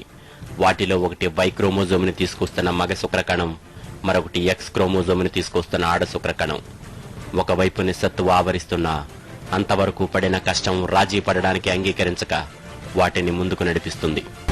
ఈ కష్టానికి ప్రతిఫలంగా తాము పొందబోయేదేమిటో వాటి కళ్ల ముందు సాక్షాత్కరిస్తుంది. భేకరాకారంలో ఉన్న ఆ పదార్థం మరింత దూకుడుగా రమ్మంటూ వారిని ఆహ్వానిస్తుంది. అన్నింటా సమానంగా ఉన్న ఆ చిట్ట చివరి క్షణంలో పూర్తి సామర్థ్యాన్ని ప్రదర్శించిన ఒక కణం సగర్వంగా తన గెలుపును ప్రకటిస్తుంది. ఇక అది చేయవలసింది ఒకటే, లోపలికి ప్రవేశించడానికి మార్గం ఎక్కడుందో అన్వేషించడం. అండం పై భాగంలో అనేక రకాల ద్రవాలు, ఎంజైములు ఉంటాయి. శుక్రకణం వచ్చి తాకగానే అవి ఒక కుదుపుకు లోనై అండం ఉపరితలాన్ని ఛేదించడానికి సహాయం చేస్తాయి. లోపలికి ప్రవేశించగానే ఆ స్పర్మ్ చేసే మొదటి పని తనలో ఉన్న జెనెటిక్ ప్రింట్ ని అండంలో ఉన్న జన్యువుల అమరికతో కలిపేయడం. ఇలా స్త్రీ పురుషుల జన్యు విశేషాలతో ఒక కొత్త జోడి ఏర్పడగానే ఫలదీకరణం జరిగినట్లు అధికారికంగా భావించాల్సి ఉంటుంది. 14 గంటల పాటు జరిగిన ఈ వ్యవహారం ఒక కొత్త జీవిని ఈ ప్రపంచంలోకి తీసుకురావడానికి దోహదం చేయబోతోంది. అందులో స్వయంగా పాల్గొనాలని తప్పించిన అనేక కణాలు ఏదో ఒక దశలో నిష్క్రమించాల్సి వస్తుంది. ఇదంతా చూశాక కూడా మనలో ఇంకా ఒక సందేహం మిగిలే ఉంటుంది. 25 కోట్ల కణాల్లో ఆ ఒక్కటే ఎందుకు సఫలీకృతమైంది? దానిని మిగిలిన వాటికన్నా భిన్నంగా ఉంచిన ప్రత్యేకత ఏమిటి? దీనికి సమాధానం ప్రకృతికి తెలుసు. అదేమిటో తెలుసుకోవాలని ఉంది కదూ. మనిషి ఎన్ని వ్యసనాలతో తన జీవితాన్ని నాశనం చేసుకోవాలని చూసినా మానవ జాతిని అత్యుత్తమంగా నిలబెట్టాలని ప్రకృతి తాపత్రయపడుతూనే ఉంటుంది. కన్నవారి ఆనవాళ్లు చెరిగిపోకుండా, అలాగని ఏ అవలక్షణాలు సంక్రమించకుండా అది ఏర్పాట్లు చేసింది. అందుకే అన్ని పరీక్షలు పెడుతుంది, అర్హులనే ఎంపిక చేస్తుంది, ఆ యజ్ఞ ఫలాన్ని అనుపమానమైన బహుమతిగా మార్చి అందజేస్తుంది. ఇదే సృష్టి రహస్యం. ప్రకృతికి తప్ప ఇంతటి మహత్తర కార్యం అనన్య సామాన్యం. ఈ ప్రక్రియ ఆచంద్ర తారార్కం. ఏమండి, మీరు అనుకున్నారు ఏదో వచ్చేసాం మా అమ్మా నాన్నల వలన. మన సినిమాకి ఒకడు రాశాడులేండి, అమ్మ నాన్న ఆవేశం ఆపుకోలేకపోతే మనం పుట్టామని. ఆడికేం తెలుసు, సినిమా కథలు రాసుకునేవాడు అంతే కదా. పాట ఉంది కదా, అమ్మా నాన్న ఆ ఆవేశం ఆపుకోలేక మనల్ని కనిపడేశారని. లోపల ఎంత జరిగిందో చూసారా? దీని గురించి 139వ కీర్తనలో ఆ శుక్రకణం నుండి బయటకు వచ్చి కోట్ల మందిలో, ఇది కోట్ల మందిలో. ఇంకొక విషయం మీరు మర్చిపోకూడదు ఇక్కడ, ఇంకా శాస్త్రానికి అది అందలేదు. ఇప్పుడే పాపం దగ్గరకు వస్తున్నారు వాళ్ళు. తండ్రి తల్లి అనే వీళ్ళిద్దరూ కూడా మన అమ్మ నాన్నాళ్ళు ఇది ఒక్కసారి కలుసుకుంటారా పెళ్ళైన తర్వాత? కొన్ని వేల సార్లు. ఈ వేల సార్లు కలుసుకున్నప్పుడల్లా కొన్ని కోటాను కోట్ల శుక్రకణాలు పడిపోతున్నాయి, రాలిపోతున్నాయి, వేస్ట్ అవి. మీకు అర్థమైంది కదా, రాలిపోతున్నాయి అవి. ఒక్కరు ఎప్పుడో తల్లి అండం విడుదలవ్వాలి. ఆ అండం విడుదల నెలకొకసారి జరుగుతుంది. ఆ జరిగిన రోజు తండ్రి తల్లిని కలవాలి. కలిసినప్పుడే శుక్రకణం లోపలికి వెళ్ళాలి. అలా వచ్చిన వారేనర్రా మీరంతా. క్లాప్స్. చాలా పోటీని తట్టుకొని వచ్చారరా మీరు అని మీరు అనుకుంటున్నారా? మీరేం తట్టుకున్నారు? మీకేం తెలుసు? అక్కడ మనం ఎర్రోళ్ళం అర్రా, మనకేం తెలీదు. యెషయా గ్రంథం 44వ అధ్యాయం తీయండి ఇప్పుడు బైబిల్. యెషయా గ్రంథం 44వ అధ్యాయం 2వ వచనం. నిన్ను సృష్టించి గర్భములో నిన్ను నిర్మించి నీకు సహాయము చేయవాడనైన నీ తండ్రిని నేనేనయ్యా. ఆ పోటీలో నిన్ను గెలిపించాను.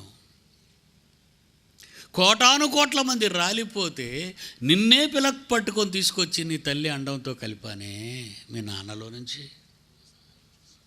నీకు సహాయం చేశాను. భూమి మీదకి వచ్చిన తర్వాత నువ్వు నా పనిలో సహకారిగా ఉండమంటే నువ్వు ఎస్కేప్ అయిపోయావు. అర్థమైందా? తండ్రిలో నుంచి విడుదలైన కోటాను కోట్ల ఆ కణాలలో ఎన్నోసార్లు తండ్రి తల్లిని కలిశాడు. కలిసినప్పుడల్లా కోట్ల కణాలు వచ్చేస్తున్నాయి బయటికి. కోట్ల కణాలు వచ్చేస్తున్నాయండి. అందులో ఒక పద్మాస్ నిలబడిన ఆయన కెమెరా, ఇతన్ని ఎందుకు నిలబెట్టాడు అనుకుంటున్నారు? ఇదిగో ఇలాంటి సభలు జరిపించాలి. ఇర్మియా 1:4 ఇర్మియా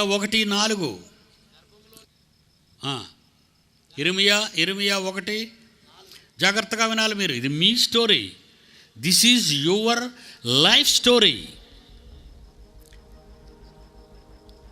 ఒక పందెపు రంగంలో కోటాను కోట్ల మంది పరిగెడుతున్నప్పుడు ఆ పందెపు రంగంలో ఒకరికే ఉంటుంది బహుమతి. అది నిజమని మీరు అనుకుంటే పద్మాసుని తన తండ్రిలో నుంచి తల్లిలోనికి తెచ్చి అలా పద్మాసుని తేవటానికి ఎన్నో కోట్ల మంది అతనితో పాటు ప్రయాసపడి వచ్చినప్పుడు పద్మాసుకు మాత్రమే తల్లి అండముతో ఫలదీకరణం చెందే అవకాశాన్ని కల్పించాడు. గర్భములో నీకు సహాయం చేసిన వాడను దేవుడైన నేనే అన్నాడు. ఇక ఇర్మియా 1:4 ఏమంటున్నాడు? గర్భములో నేను నిన్ను రూపింపక మునిపే నీవు నాకు తెలుసు పద్మాస్. నీవు గర్భం నుండి, నీ తండ్రి గర్భం నుండి రావాలి. ముందు తండ్రి గర్భంలో నుంచి తల్లి గర్భంలోకి వెళ్తారు. మర్చిపోకూడదు. మీరు చదువుకోలేకపోయినా ఈ జ్ఞానం మీకుందని నాకు తెలుసు. తండ్రి నుంచి తల్లిలోనికి వెళ్ళిన కోటాను కోట్ల కణాలలో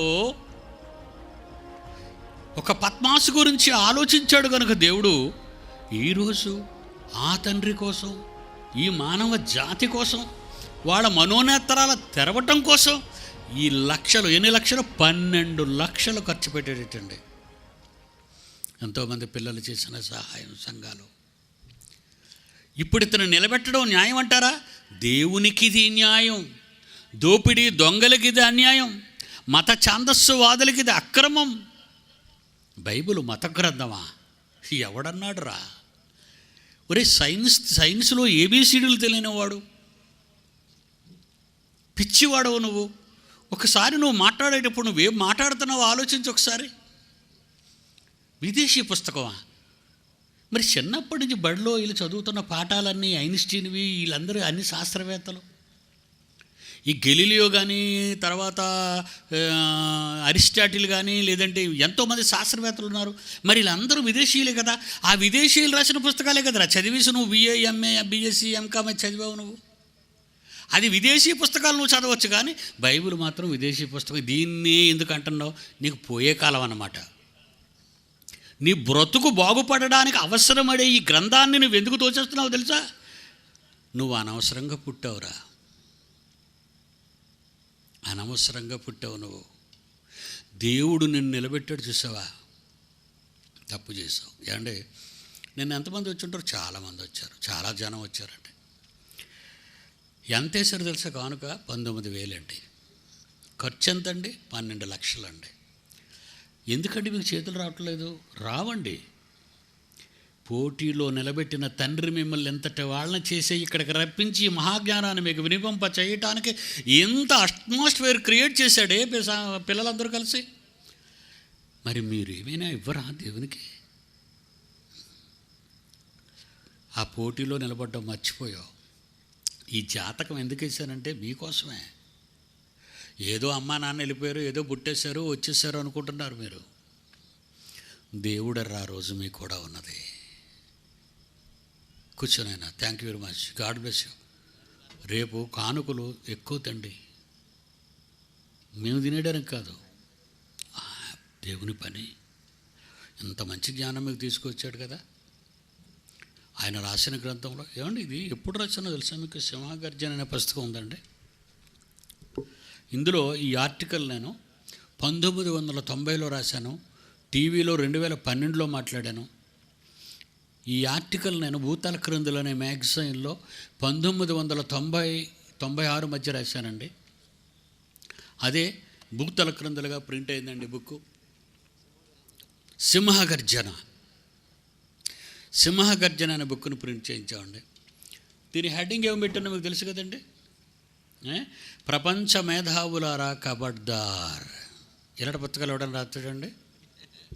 ప్రపంచ అమాయకులారా, పిరుగుబందులారా జాగ్రత్త, దొంగలు ఉన్నారు జాగ్రత్త, కుక్కలు ఉన్నాయి జాగ్రత్త.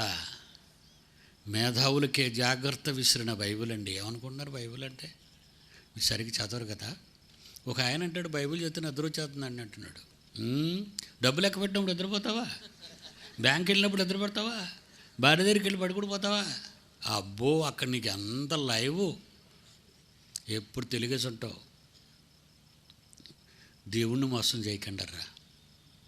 చాలా మంచోడు మన తండ్రి.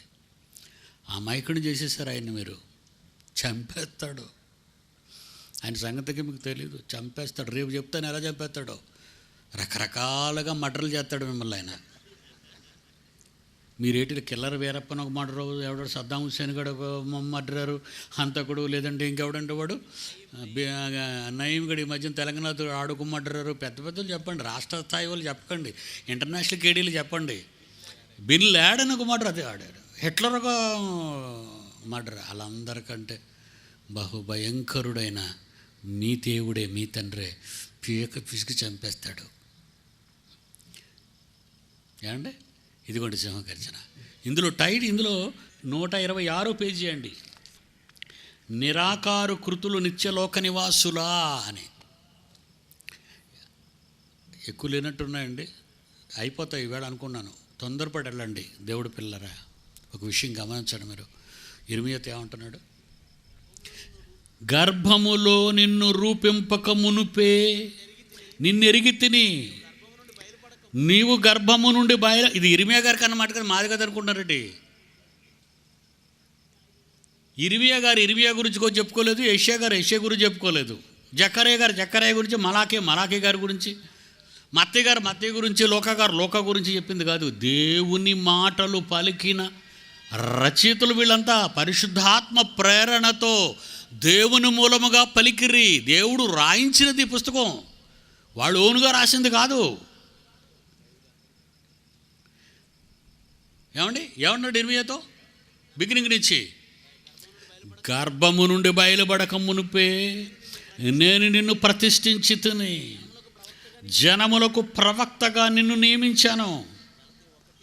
గలతీ 1:15 పౌలు గారు అంటున్నారు, తల్లి గర్భమునందు పడినది మొదలుకొని నన్ను ప్రత్యేకపరచినవాడు. ఏమండి యెషయా గారు ఏమన్నారు? గర్భము పడినది మొదలుకొని నన్ను సాకినవాడవు నువ్వు. కీర్తనాకారుడు ఏమంటున్నాడు? 139 కీర్తన, నీవు నన్ను కలుగు చేసిన విధము చూడగా. తీయండి 139 కీర్తన 14వ వచనం. నీవు నన్ను కలుగు చేసిన విధము చూడగా భయమును ఆశ్చర్యమును కలుగుచున్నది. ఈయనెప్పుడు చూసేసాడండి? శాస్త్రవేత్తలకు ఈవేళ తెలిసిందండి అదంతా. బైబిల్ ఎప్పుడు చెప్పిందండి? నీవు నన్ను కలుగు చేసిన విధము చూడగా అంటే పరుగులు తీసి, అంటే బొమ్మలో మీకు చూపించాడు. ప్రతి కణంలో నువ్వు పురుగువు. నువ్వు యెషయా గ్రంథం 41వ అధ్యాయం 14వ వచనం. యెషయా గ్రంథం 41వ అధ్యాయం 14వ వచనం. భయపడకుము, నేను నీకు సహాయము చేసేదను. పురుగు వంటి యాకోబు. చూసారు, తోక పురుగు కూడా కనబడింది ఇప్పుడు మీకు. అది మీ ఒరిజినల్ బ్యూటిఫుల్ ఫోటో. గుండు సూది ఎలా ఉంటుంది. అప్పుడప్పుడు నీళ్లు కుళ్ళిపోయినప్పుడు అందులో చిన్న తలకాయ పురుగులాంటి వస్తుంటాయి. కప్ప తొలి జీవిత చరిత్ర కూడా అలాగే కనబడుతుంది మీకు నేర్చుకునేటప్పుడు. ఇవన్నీ ఎందుకు చూపించాడు? ఇందాక సంతోష్ చెప్పినట్టు ఈ పాఠాలన్నీ చదువుకొని మీ పాఠం దగ్గరికి వచ్చేయాలి. మీరు ఆ పాఠాలన్నీ చదువుకొని ఆ పాఠాల నుంచి ఎక్కడికో పోతున్నారు. పురుగు వంటి యాకోబు. బైబిల్ ఎప్పుడు చెప్పిందర్రా? నిన్నెందుకు నిలబెట్టాడు? పని లేదనా? మిమ్మల్ని నిలబెట్టాడని మీరు నమ్మితే, నా దేవుడు నన్ను నిలబెట్టాడు ఆయన కోసమని మీరు అనుకుంటే, ఈ రాత్రి ఒక మంచి నిర్ణయం తీసుకుంటే, 19,000 మైనస్ తీసేసి మిగతా 12 లక్షలు మీరు ఎంత కూడబెడతారో అడుగుతాను చివరి రోజునే. అప్పుడు మీ ప్రేమ మీ తండ్రి మీద ఎంత ఉందో తెలిసిపోద్ది. ఎందుకంటే మనిషికి 2 దేవుళ్ళు ఉన్నారు. ఒకటి దేవుడు, 2 ధనం. మీ ధనం ఎక్కడ ఉండునో, మీ హృదయం అక్కడే ఉండును. మీ హృదయం మీదే మీరు వేసుకునే షర్ట్ జోబీ ఉండును. ఎక్కడ ఉంది చూడండి మీ జోబీలు, మగ పిల్లలు. ఎక్కడ ఉంది మీ జోబీ? ఎడం పక్క. నాకు మళ్ళీ కుడి పక్క లేదండి, చూడండి జోబీ. ఎడం పక్క ఇచ్చాడండి జోబీ. ఎడం పక్క ఇచ్చాడు. ఇక్కడ లోపల ఎటు ఉందండి? హృదయం ఉంది. లబ్ డబ్బు, లబ్ డబ్బ కాదు, లబ్ డబ్బు. బైబిల్ పడితే దులిపేసుకుంటావు, నోటు పడిపోతే కళ్ళకు అద్దుకుంటావు. అమ్మో ఎంత ప్రేమ నువ్వు ముద్రించుకున్న చెత్త కాగితం మీద నీకు ఎంత మొద్దు. నిన్ను పుట్టించిన నీ దేవుని మీద నీకెంత ద్వేషం అయ్యా. నీ క్రియలు కనబడుతున్నాయి. దేవునికి ఇవ్వని వాడవు, దేవుని కొరకు పని చేయని దానవు, దేవుని కొరకు ఏ సమస్య ఎదురించిన దానవు. జీవితమే దేవుడిని కొరకు బతకవలసిన నీవు ఈ లోకానికి వచ్చి ధనమే దైవం అంటున్నావు, ఉద్యోగమే జీవితాశయం అనుకుంటున్నావు, డబ్బు విదేశాలకు వెళ్ళడమే జీవితం అనుకుంటున్నావు. చచ్చినంత వరకు భూమి మీద తాపత్రయంతో పడి చచ్చిపోతావే. ఇదా జీవితం? 60-70 ఏళ్ల ఈ చిన్న జీవితం గురించి ఆలోచించే నీవు అనంత జీవితంలోకి వెళ్ళవలసి ఉంది. అది మరణమా, నిత్యాగ్ని దండనా, నిత్య జీవమా, అది కూడా మీకు తెలియదు. ఈ శాస్త్ర ప్రపంచానికి తెలీదు. నువ్వెవరనుకుంటున్నావు? తండ్రి గర్భం నుండి ఆ చిన్న కణంలో ఉన్న నీ ఆత్మ దేవుని నుండి వచ్చినదంటున్నాడు. యెహోవా నా భాగం అంటున్నాడు. దేవుడు ఆత్మ ఉన్నాడు. దేవుడు ఆత్మ గనుక ఆయనను ఆరాధించు మీరు మీ ఆత్మతోనూ. యోహాను సువార్త 4వ అధ్యాయము 24వ వచనము. యోహాను సువార్త 4వ అధ్యాయము 24వ వచనము. తండ్రి అయిన నీ దేవుడు ఆకాశ మహాకాశాలు పట్టజాలని ఆత్మ వంటి ఆయనను, ఆయన ఆత్మ గనుక, ఆత్మనగానే ఏమనుకుంటా, చేవతలకాయ అనుకుంటున్నావా? కాదే. ఈ లోకం పట్టదే, మనుష్యులు అతని కొరకు నివాసము చేయలేరే. ఆయనే చేసుకున్నాడు ఒక నివాసాన్ని. అదే మీకు ఇవ్వబడిన ఈ దేహం. అది ఆయన చేతులతో నిర్మించినది కనుక మనిషి చేయలేని నిర్మాణం. ఆ నిర్మాణంలోనే ఆయన ఉంటాడు. ఆయన చేసుకున్న నీ ఆకారంలో ఆయన ఉండగలడు. ఇదిగో తలుపు నొద్ద నిలుచుండి తట్టుచున్నాను, ఎవడైనా తలుపు తీస్తే లోపలికి వస్తానంటున్నాడు. నీ హృదయంలో ఉన్నది ఎవరు? లోకాశల, దేవుడా? దేవుడు ఆత్మ గనుక ఆయన ఆరాధించువారు మీ ఆత్మలు, ఆయన నుండి వచ్చిన ఆత్మలు మీరు, ఆయన నుండి వచ్చిన భాగాలు మీరు. దేవుడు ఆత్మ కనుక ఆయన ఆరాధించేవారు ఆత్మతోనూ, సత్యము, వాక్యము, నేనే మార్గము, నేనే సత్యము, నేనే జీవము. సత్యం అంటే ఎవరు? ఆది యందు వాక్యం ఉండెను, వాక్యము దేవుని యొద్ద ఉండెను, వాక్యము దేవుడై ఉండెను, ఆ వాక్యము శరీరధారి కృపాసత్య సంపూర్ణుడుగా మీ మధ్య నివసించిన యేసుక్రీస్తు. వాక్యం ఈరోజు ఒక 66 పుస్తకాలుగా మీ కళ్ళ ముందు మీ చేతుల్లో ఉన్నది ఆయనే. మీరు ఆరాధించేటప్పుడు ఆయన ఎలాగ ఆరాధించాలో అందులో రాయబడింది. ఆత్మవైన నీవు మరణిస్తే దేవుని ఆత్మలా నిన్ను కూడా ఈ విశ్వం పట్టజాలనంతది కనుక నందుకై చనిపోయిన వారెవ్వరూ ఈ విశ్వంలో కనిపించరు.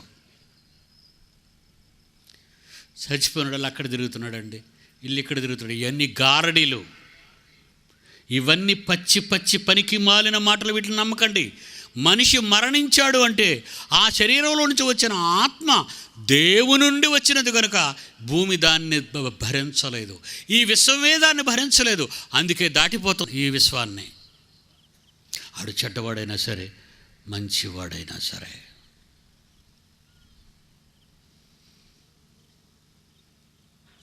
పురుగుగా నీ జీవితాన్ని నీ తండ్రిలో పుట్టించాడు ఆయన. నీ తల్లిలోనికి దగ్గరుండి నడిపించాడు. 139 కీర్తన మరలా చదువుతున్నాను చూడండి, ఎంత బాగుంటుందో ఇది. 13వ వచనం నుంచి 139 కీర్తన 13వ వచనం నుంచి, నా అంతరేంద్రియమును నీవే కలుగు చేసితివి, నా తల్లి గర్భమందు నన్ను నిర్మించిన వాడవు నీవే. నీవు నన్ను కలుగు చేసిన విధము చూడగా తండ్రి, ఎంతో భయమును ఆశ్చర్యమును నాకు పుట్టుచున్నవి. అందును బట్టి నీకు కృతజ్ఞతను ఎప్పుడు విధేయుడనే తండ్రి, విధేయుడనే విధేయుడనే విధేయుడనే. నీ కార్యములు ఆశ్చర్యములు. మనుష్యులు దాన్ని చాలా ఆలస్యంగా తెలుసుకుంటుంది సైన్సు. ఎప్పుడో చెప్పాడు దేవుడు. బైబిల్ మత గ్రంథం అని ముద్ర వేసింది లోకం. సకల శాస్త్రాలను అధిగమించింది దేవుని వాక్యం అని చెప్తుండే జయశాలి పీడి సుందర్రావు పిచ్చివాడైపోతున్నాడు. వాళ్ళకి పనికి మాలిన పిచ్చివాడైన నోస్ట్రాడమస్ తెలివైన వాడు అనుకుంటుంది లోకం. ఒక న్యూటన్ తెలివైన వాడు అనుకుంటుంది, ఒక అరిస్టాటిల్ తెలివైన వాడు అనుకుంటుంది, ఒక ఐన్స్టీన్ తెలివైన వాడు అనుకుంటున్నారు. పిచ్చివాళ్ళు. దేవుడు మహాజ్ఞానాన్ని మీకు ఇచ్చాడు. ఒక్కసారి ఈ పాట చూడండి, ఆ పాటలోని అందాన్ని చూడండి, ఆ పాటలోని మార్పులు చూడండి, ఆ పాటలోని మాటలు వినండి. ఆ దృశ్యాన్ని మీ గుండెల్లో ఎప్పుడు భద్రపరచుకోండి. Lights off.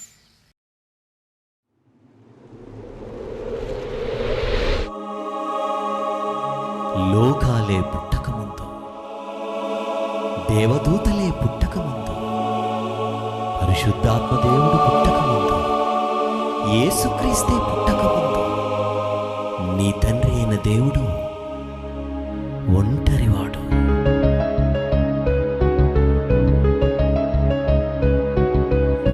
నీవు నేను పుట్టక ముందు, విశ్వం పుట్టక ముందు కన్న తండ్రి అయిన దేవుడు మహాలోకమైన ఆ పరలోకాన్ని ఎవరికి ఇవ్వాలనుకున్నాడో తెలుసా? నీకు నాకు.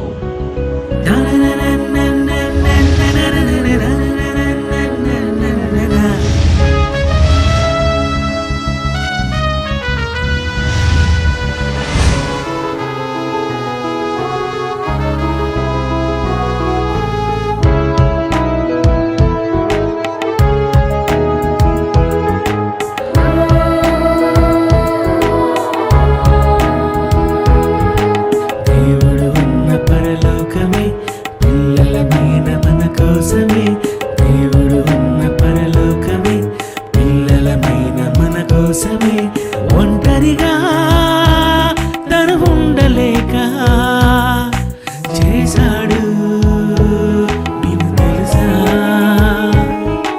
తండ్రి అనే ఆ పిలుపు కోసం నేను చేశాడు, ఇది తెలుసా? దేవుడు ఉన్న పరలోకమే పిల్లల మీద మన కోసమే, దేవుడు ఉన్న పరలోకమే పిల్లల మీద మన కోసమే.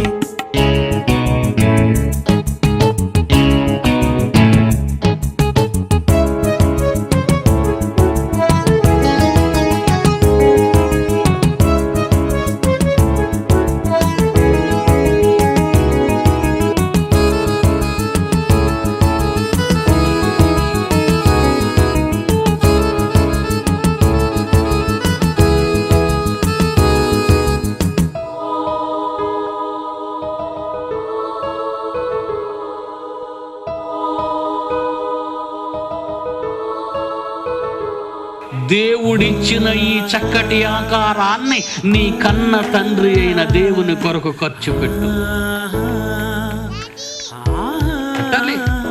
లేకపోతే నువ్వు వెళ్ళవు. పిల్లలే కావాలనుకుని భార్యనే కోరుకోలేదు. కన్న తండ్రి కలలు పండించడానికి భూమి మీదికి వచ్చిన కారణ జన్మనిది.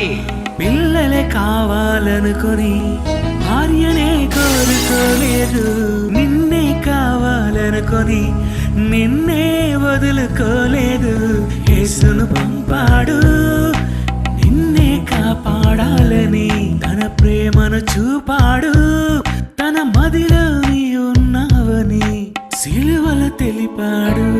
నిన్ను రక్షించుటంత కష్టమని ఒంటరిగా తను ఉండలేక చేశాడు, నీకు తెలుసా?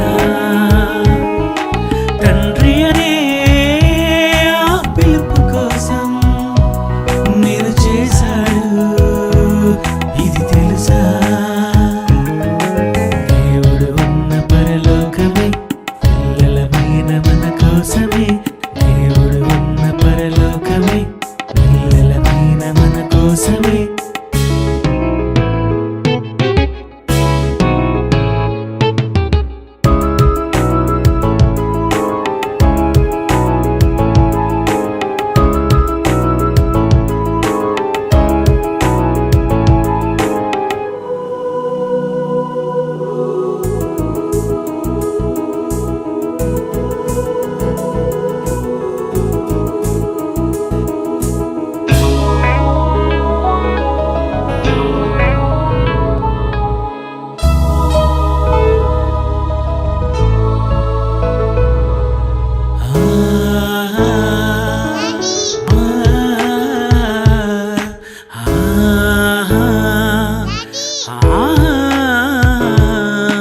పిల్లలే కావాలనుకుని ఏ రోజు నిద్రపోలేదు.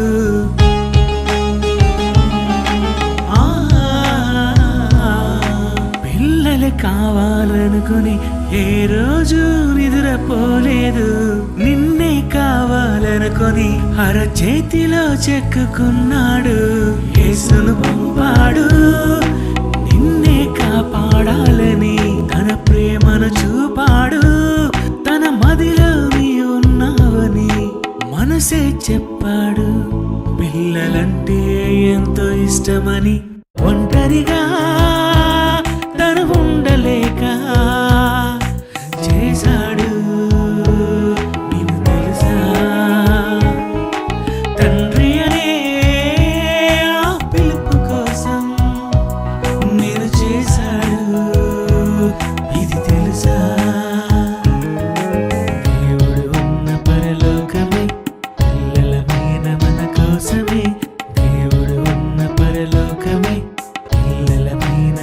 కోసమే. నిజంగా మానవ జీవితం వెనుక, ప్రతి ఒక్కరి వెనుక ఎంత గాథ, యథార్థ గాథ ఉందంటే మీ పుట్టుక గురించి మీరు ఆశ్చర్యపోవాలి. మీరు పుట్టింది మీ తండ్రి కోసం. యేసు పుట్టాడు. ఏం మాట అన్నాడో తెలుసా పుట్టిన తర్వాత? తండ్రి, 17వ అధ్యాయం యోహాను సువార్త 4-5 వచనాలు మీరు చదివితే, 17వ అధ్యాయం యోహాను సువార్త 4-5 వచనాలు చదివితే, చేయుటకు, భూమి మీద చేయుటకు నీవు నాకు ఇచ్చిన పని నేను సంపూర్ణముగా నెరవేర్చాను తండ్రి. నిన్ను మహిమపరిచాను ఆయన. ఈ లోకం పుట్టకముందు నీ దగ్గర నేను పుట్టేసి అప్పటికే ఉన్నప్పుడు ఏ మహిమైతే నీ దగ్గర నాది ఉందో, ఇదిగో నేను సిలువ వేయబడిన తర్వాత నీ దగ్గరికి వచ్చేస్తున్నాను. నీ ఇష్టాన్ని నెరవేర్చేశాను కదా, నాకు ఆ మహిమ ఇచ్చేయి తండ్రి అని. మనకంటే ముందు పుట్టిన మన అన్నయ్య భూలోకానికి 6 అడుగుల విగ్రహంలోకే వచ్చి తన ప్రాణాన్ని ఇచ్చి 33 సంవత్సరాలు తన జీవితాన్ని మనకు అంకితం చేశాడు. ఎందరో పితరులు, ఎందరో పూర్వీకులు, ఎందరో ప్రవక్తలు, చివరికి యేసుక్రీస్తు, ఆ తర్వాత అపోస్తులు, ఆ తర్వాత ప్రారంభ సంఘం, ఈరోజు ప్రపంచ క్రైస్తవులు, చిలకలూరుపేటలో ఉన్న మీరు, మనమంతా ఆయన గురించే వచ్చాం. కానీ మనం వచ్చి గతాన్ని మర్చిపోయాం. మన గతాన్ని, మన పుట్టుకను మర్చిపోయాం. ఆ పందెవంతు నిన్ను ఎందుకు గెలిపించాడో తెలుసా? ఇక్కడ దేవుణ్ణి నువ్వు గెలిపించమని.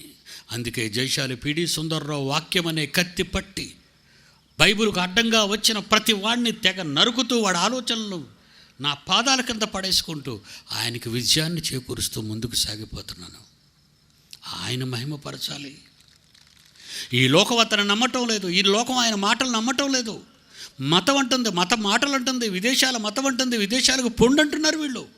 అసలు మానవ జీవితము, మానవ పుట్టుక వెనుక ఇంత భయంకరమైన చరిత్రే. కోట్ల మందిలో నువ్వు నిలబడ్డావే, కోట్ల మందిలో నిన్ను నిలబెట్టాడే. నువ్వు ఆయన మర్చిపోయి భూమి మీద నీ ఇష్టం వచ్చినట్టుగా నువ్వు పెళ్లి చేసుకొని బిడ్డలకని ఉద్యోగాలు చేసి ఆస్తులు సంపాదించి ప్రజలను పరిపాలించాలనా? కాదర్రా, కాదు. దేవుని మహిమపరచాలి. మీరు ఏ విధంగా, మీరు ఎలా దేవునిగా మహిమపరచగలరు? 4 రోజులు ఈ మహాసభల కొరకు 12 లక్షలు ఖర్చు పెట్టిన పిల్లలకు మీ కష్టాన్ని ఎంత ఇవ్వాలో అంత ఇవ్వండి. దేవుని మహిమపరచటం. ఈ పిల్లలు పెట్టిన పెట్టుబడితో ఈరోజు 1000 మంది దేవుని జ్ఞానాన్ని వినగలుగుతున్నారు అంటే అది వాళ్ళు పెట్టిన భిక్షే. అందులో మీరు సహకారులు కాకూడదా? అందులో మీరు పాలిభాగస్తులు కాకూడదా? అందులో మీ తండ్రి పనిలో మీరు ఉండకూడదా? ఉండాలర్రా, ఉండాలి. టైం అయిపోతుంది. భయంకరమైన పరిస్థితులు ప్రపంచాన్ని నెలకొన్నాయి. మానవుని యొక్క తప్పిదాలకు ప్రకృతి శాపగ్రస్తమైంది. మొదటి మానవుడు తప్పు చేయగానే ఒక వార్నింగ్ ఇచ్చాడు దేవుడు. నీ నిమిత్తము నేల శపింపబడి ఉన్నది అన్నాడు. మనిషి చేసిన తప్పుకి, మనిషి కోసం చేసే ప్రకృతికి శాపం అన్నాడు. ఎందుకంటే విశ్వ జననానికి కారకుడు నరుడే, విశ్వ వినాశనానికి కారకుడు ఆనరుడే. నువ్వు తప్పు చేశావు, నేను తినవద్దన్నది తిన్నావు, నా ఆజ్ఞ అతిక్రమించావు. ఎంత కోపం ఉండి ఆయనకి. నీ నిమిత్తము నేల శపించబడుతుంది. నీ ఆయుష్కాలాన్ని అమరులుగా మిమ్మల్ని ఉంచాలనుకున్నాను. ఎల్లప్పుడూ స్వీట్ 16గానే బ్రతకాలనుకున్నాను. ఈ ఏదేన్ని అమరలోకంగా మార్చాలనుకున్నాను. కానీ మీరు తప్పు చేశారు, నా మాట వినకుండా. అందుకే మీ బ్రతుకు దినాలు ఆయాసం, మీ బ్రతుకు దినాలు కష్టాలు, మీ బ్రతుకు దినాలు శాపాలు, పాపాలు జోడై మనిషి పిచ్చివాడిలా మారిపోయి తను ఉన్న నేలను తగలబెట్టడానికి సిద్ధపడుతున్నాడు ఈరోజు. ఎందుకు వచ్చింది ఈ స్థితి చెప్పండి ఈ ప్రపంచానికి? అది శాస్త్రవేత్త చెప్పలేడు. గుడ్ బై చెప్పండి భూలోకానికి, నేను తీసుకెళ్ళిపోతానంటాడు కుంటుకళ్ళోడు. ఈడప్పుడు చచ్చిపోతాడు, ఈడు ఉండడు కదా. ఈడేం తీసుకెళ్తాడు? ప్రతివాడు దోపిడి దొంగ. వాళ్ళ మాటలు మీరు వెనకండి. దేవుని కొరకు పుట్టిన మీరు దేవుని కోసం ఏం చేయాలనుకుంటున్నారు? చేయాలి. ఎందుకంటే నాకు అప్పుడే 68 years, 68 సంవత్సరాలు. ఈ ధాటి, ఈ రూపం, ఈ మాట, ఈ ఆరోగ్యం చాలా వరకు నా శరీరం నాకు సహకరించడం లేదు. అయినా మీకోసం, మీకంటే ముందు ఆయన నా తండ్రి కోసం, మీ జన్మ పరమార్థం కోసం, తండ్రి కన్న కలల కోసం మేమంతా మీ చుట్టూ తిరుగుతున్నాం, మీ ఎద్దుకు వస్తున్నాం, మీతో మాట్లాడుతున్నాం. ఒక సేవకుడు బైబిల్ పట్టుకొని మీ ఇంటికి వచ్చాడు అంటే జరగక కాదు, బ్రతకలేక కాదు, కూలీనాలు చేసి బ్రతకగలడు దైవజనుడు, పాస్టరు. కానీ ఈ పని ఎందుకు చేస్తున్నాడు? మీ ఆత్మలను దేవుని ఎదుట నిలబెట్టడానికి, మీ రహస్యాలను ఛేదించి దేవుని కోసం పుట్టిన వారిని తెలియచేయటానికి. ఒక మాట చదివి మనం ముగించుకుందాం. అపోస్తలుడైన పౌలు ఫిలిప్పీలకు రాసిన పత్రిక 1వ అధ్యాయం 21-22 వచనాలు చదివితే మనకు అర్థమైపోతుంది. అపోస్తలుడైన పౌలు ఫిలిప్పీలకు రాసిన పత్రిక 1వ అధ్యాయం 21-22, నా మట్టుకైతే బ్రతుకుట క్రీస్తే, చావైతే లాభం. నేను వెళ్ళిపోవాలనే ఉంది. కానీ నేను ఉండవలసిన పరిస్థితి ఏంటో తెలుసా? ఆయనను నేను శరీరముతో దేవుడు చేసిన నిర్మాణములో ఈ సృష్టి పట్టజాలనంత మహాకారాన్ని ఈ చిన్ని గూటిలో పెట్టాడు. ఆత్మ చిన్నదానిగా చేసి పెట్టాడు. ఈ ఆత్మని ఈ శరీరంలో నేను ఎందుకున్నానో తెలుసా? నా మట్టుకైతే బ్రతుకుట క్రీస్తు, చావైతే నేను వెళ్ళిపోతాను హ్యాపీగా. ఆయనను ఈ శరీరముతో జీవించుట నాకున్న పనికి ఫలసాధనమైన ఎడల నేను కోరుకొందును. 24వ వచనం, నేను శరీరమందు నిలిచి ఉండుట మిమ్మును బట్టి మరీ అవసరం. 68 ఏళ్ళు పిటి సుందర్రావు ఏకధాటిగా ప్రపంచం మీద తొడగొడుతూ, మీసం తిప్పుతూ, జబ్బ చరుస్తూ నిలబడ్డాడు అంటే ఆయన మీకోసం నన్ను నిలబెట్టాడు ఈ శరీరంలో. ప్రియులరా, నిలబడాలి. మన వయసు అయిపోతున్నా భయపడకండి. నిలబడాలనే కోరిక మీలో ఉంటే, తండ్రి నేను ఈ వేళ నుంచి నిలబడతాను నీ కొరకనే చెప్పే మనస్సు కాన్సెప్ట్ మీకుంటే, దేవుణ్ణి అడగండి, మరలా మీ కాలాన్ని పెంచుతాడు, మీ బ్రతుకు కాలాన్ని పెంచుతాడు. ఇంతవరకు తండ్రి తెలియకో తెలుసో నాకు ఈ విషయం తెలియక నేను ఈ లోకంలో అన్యాయంగా నా కాలాన్ని అంతా చెడగొట్టుకున్నాను. నా బ్రతుకు కాలం అన్న చదువులు అనుకున్నాను, ఉద్యోగాలు అనుకున్నాను, పొలాలు అనుకున్నాను, డబ్బు అనుకున్నాను, భూములు అనుకున్నాను, రియల్ ఎస్టేట్ బిజినెస్ అనుకున్నాను, మంత్రివర్గ పాలన అనుకున్నాను, దేశాలు పరిపాలించాలనుకున్నాను, విదేశాలకు వెళ్ళాలనుకున్నాను. ఇలాంటి ఆలోచనలతో నా బ్రతకంతా చెడిపోయింది తండ్రి. ఈవేళ నుంచి నేను నీకోసం బ్రతకాలనుకుంటున్నానని మృత్యు ద్వారంలో ఉన్న ఏ ఒక్కరైనా బ్రతకాలని ఆశపడి దేవుణ్ణి అడిగితే, దేవుడు మీ కోరిక తప్పనిసరిగా తీరుస్తాడు. ఈ పిడి సుందర్రావు ఎప్పుడో చచ్చిపోవాలి. 3 సార్లు ఆపద నా తలకే వచ్చింది. 3 సార్లు నా తల బద్దలైంది. పిచ్చివాడిని అయిపోవాలి. కానీ నన్ను నిలబెట్టిన నా తండ్రి, మీ మధ్య నిన్ను ఉంచాలి అని ఈ శరీరములో నన్ను భద్రపరుస్తున్న నా తండ్రి మీ కొరకే భద్రపరిచాడని నిజాన్ని మీరు తెలుసుకుంటే, నేను తెలుసుకున్నాను, మీరు తెలుసుకోండి. మీ జీవితాలు, మీ బ్రతుకులు ఇక కొద్ది కాలమే. దేవుని కొరకు బ్రతకండి. ప్రార్థన చేసుకుందాం. కళ్ళు మూసుకోండి. ప్రేమ కలిగిన మా తండ్రి, మీ పిల్లలకు మీ మనసులో ఉన్న బాధ అంతా చెప్పాను తండ్రి. మా పుట్టుకలో ఉన్న గొప్పతనం ఎంతో, అది మీ సాహసంతో కూడిన మీ దయ మాత్రమేనని, మా పుట్టుకను గురించి ఆలోచిస్తే భయము, ఆశ్చర్యము అన్నట్టుగా నిజమే తండ్రి. ఈవేళ నీ పిల్లలు చూశారు, ఎన్నో కోట్ల మందిలో వాళ్ళు నిలబెట్టారు. ఎందుకంటే భూమి మీద మిమ్మల్ని నిలవబెట్టమని. కానీ వాళ్ళు భూమి మీదకి వచ్చిన సర్వ తమ గతాన్ని మర్చిపోయారు. కనుకనే భూమి మీద తప్పు చేశారు. మీ పిల్లల్ని క్షమించండి. మీ మాటలు విన్న తర్వాత ఫలదీకరణం మీలో పొందగలుగుటకు సహాయం చేయండి. మీ సేవ కొరకు మీ బిడ్డలు నడిపించండి. దేవా, ఎందరో చిన్నపిల్లలు కష్టపడి సంపాదించిన, ఎంతోమంది దాతలు ఇచ్చిన, మొత్తం వాళ్ళు కూడగొట్టుకున్న 12 లక్షలతో ఈ మహాకార్యక్రమాన్ని చేశారు. ఈ బాధ, ఇందులో ఈ పనిలో సహకారం మాది, మా కష్టం కూడా ఉండాలని రేపు మీ పిల్లలు ఎల్లుండో ఆలోచించి మీ పిల్లల్ని ఆదుకోగలుగుటకు సహాయం చేయమని వేడుకుంటూ యేసువారి పరిశుద్ధ నామాన్ని ప్రార్థన అడుగుచున్నాము తండ్రి. ఆమేన్. మన తండ్రి అయిన దేవుని ప్రేమ, కుమారుడైన యేసుక్రీస్తు వారి కృప, పరిశుద్ధాత్మ దేవుని అన్యోన్య సహవాసం సదాకాలం మనందరికీ తోడేండు నడిపించునుగాక. ఆమేన్. జయశాల్ గారు మాట్లాడిన 700 ఆడియో మెసేజెస్, ఇటువంటి అద్భుతమైన ప్రసంగాలు MP3 రూపంలో 700 ప్రసంగాలు మరి సిద్ధంగా ఉన్నాయి కనుక తప్పనిసరిగా మీరందరూ కూడా స్టాల్ను సందర్శించి వీటిని తీసుకోవాల్సిందిగా కోరుతున్నాం.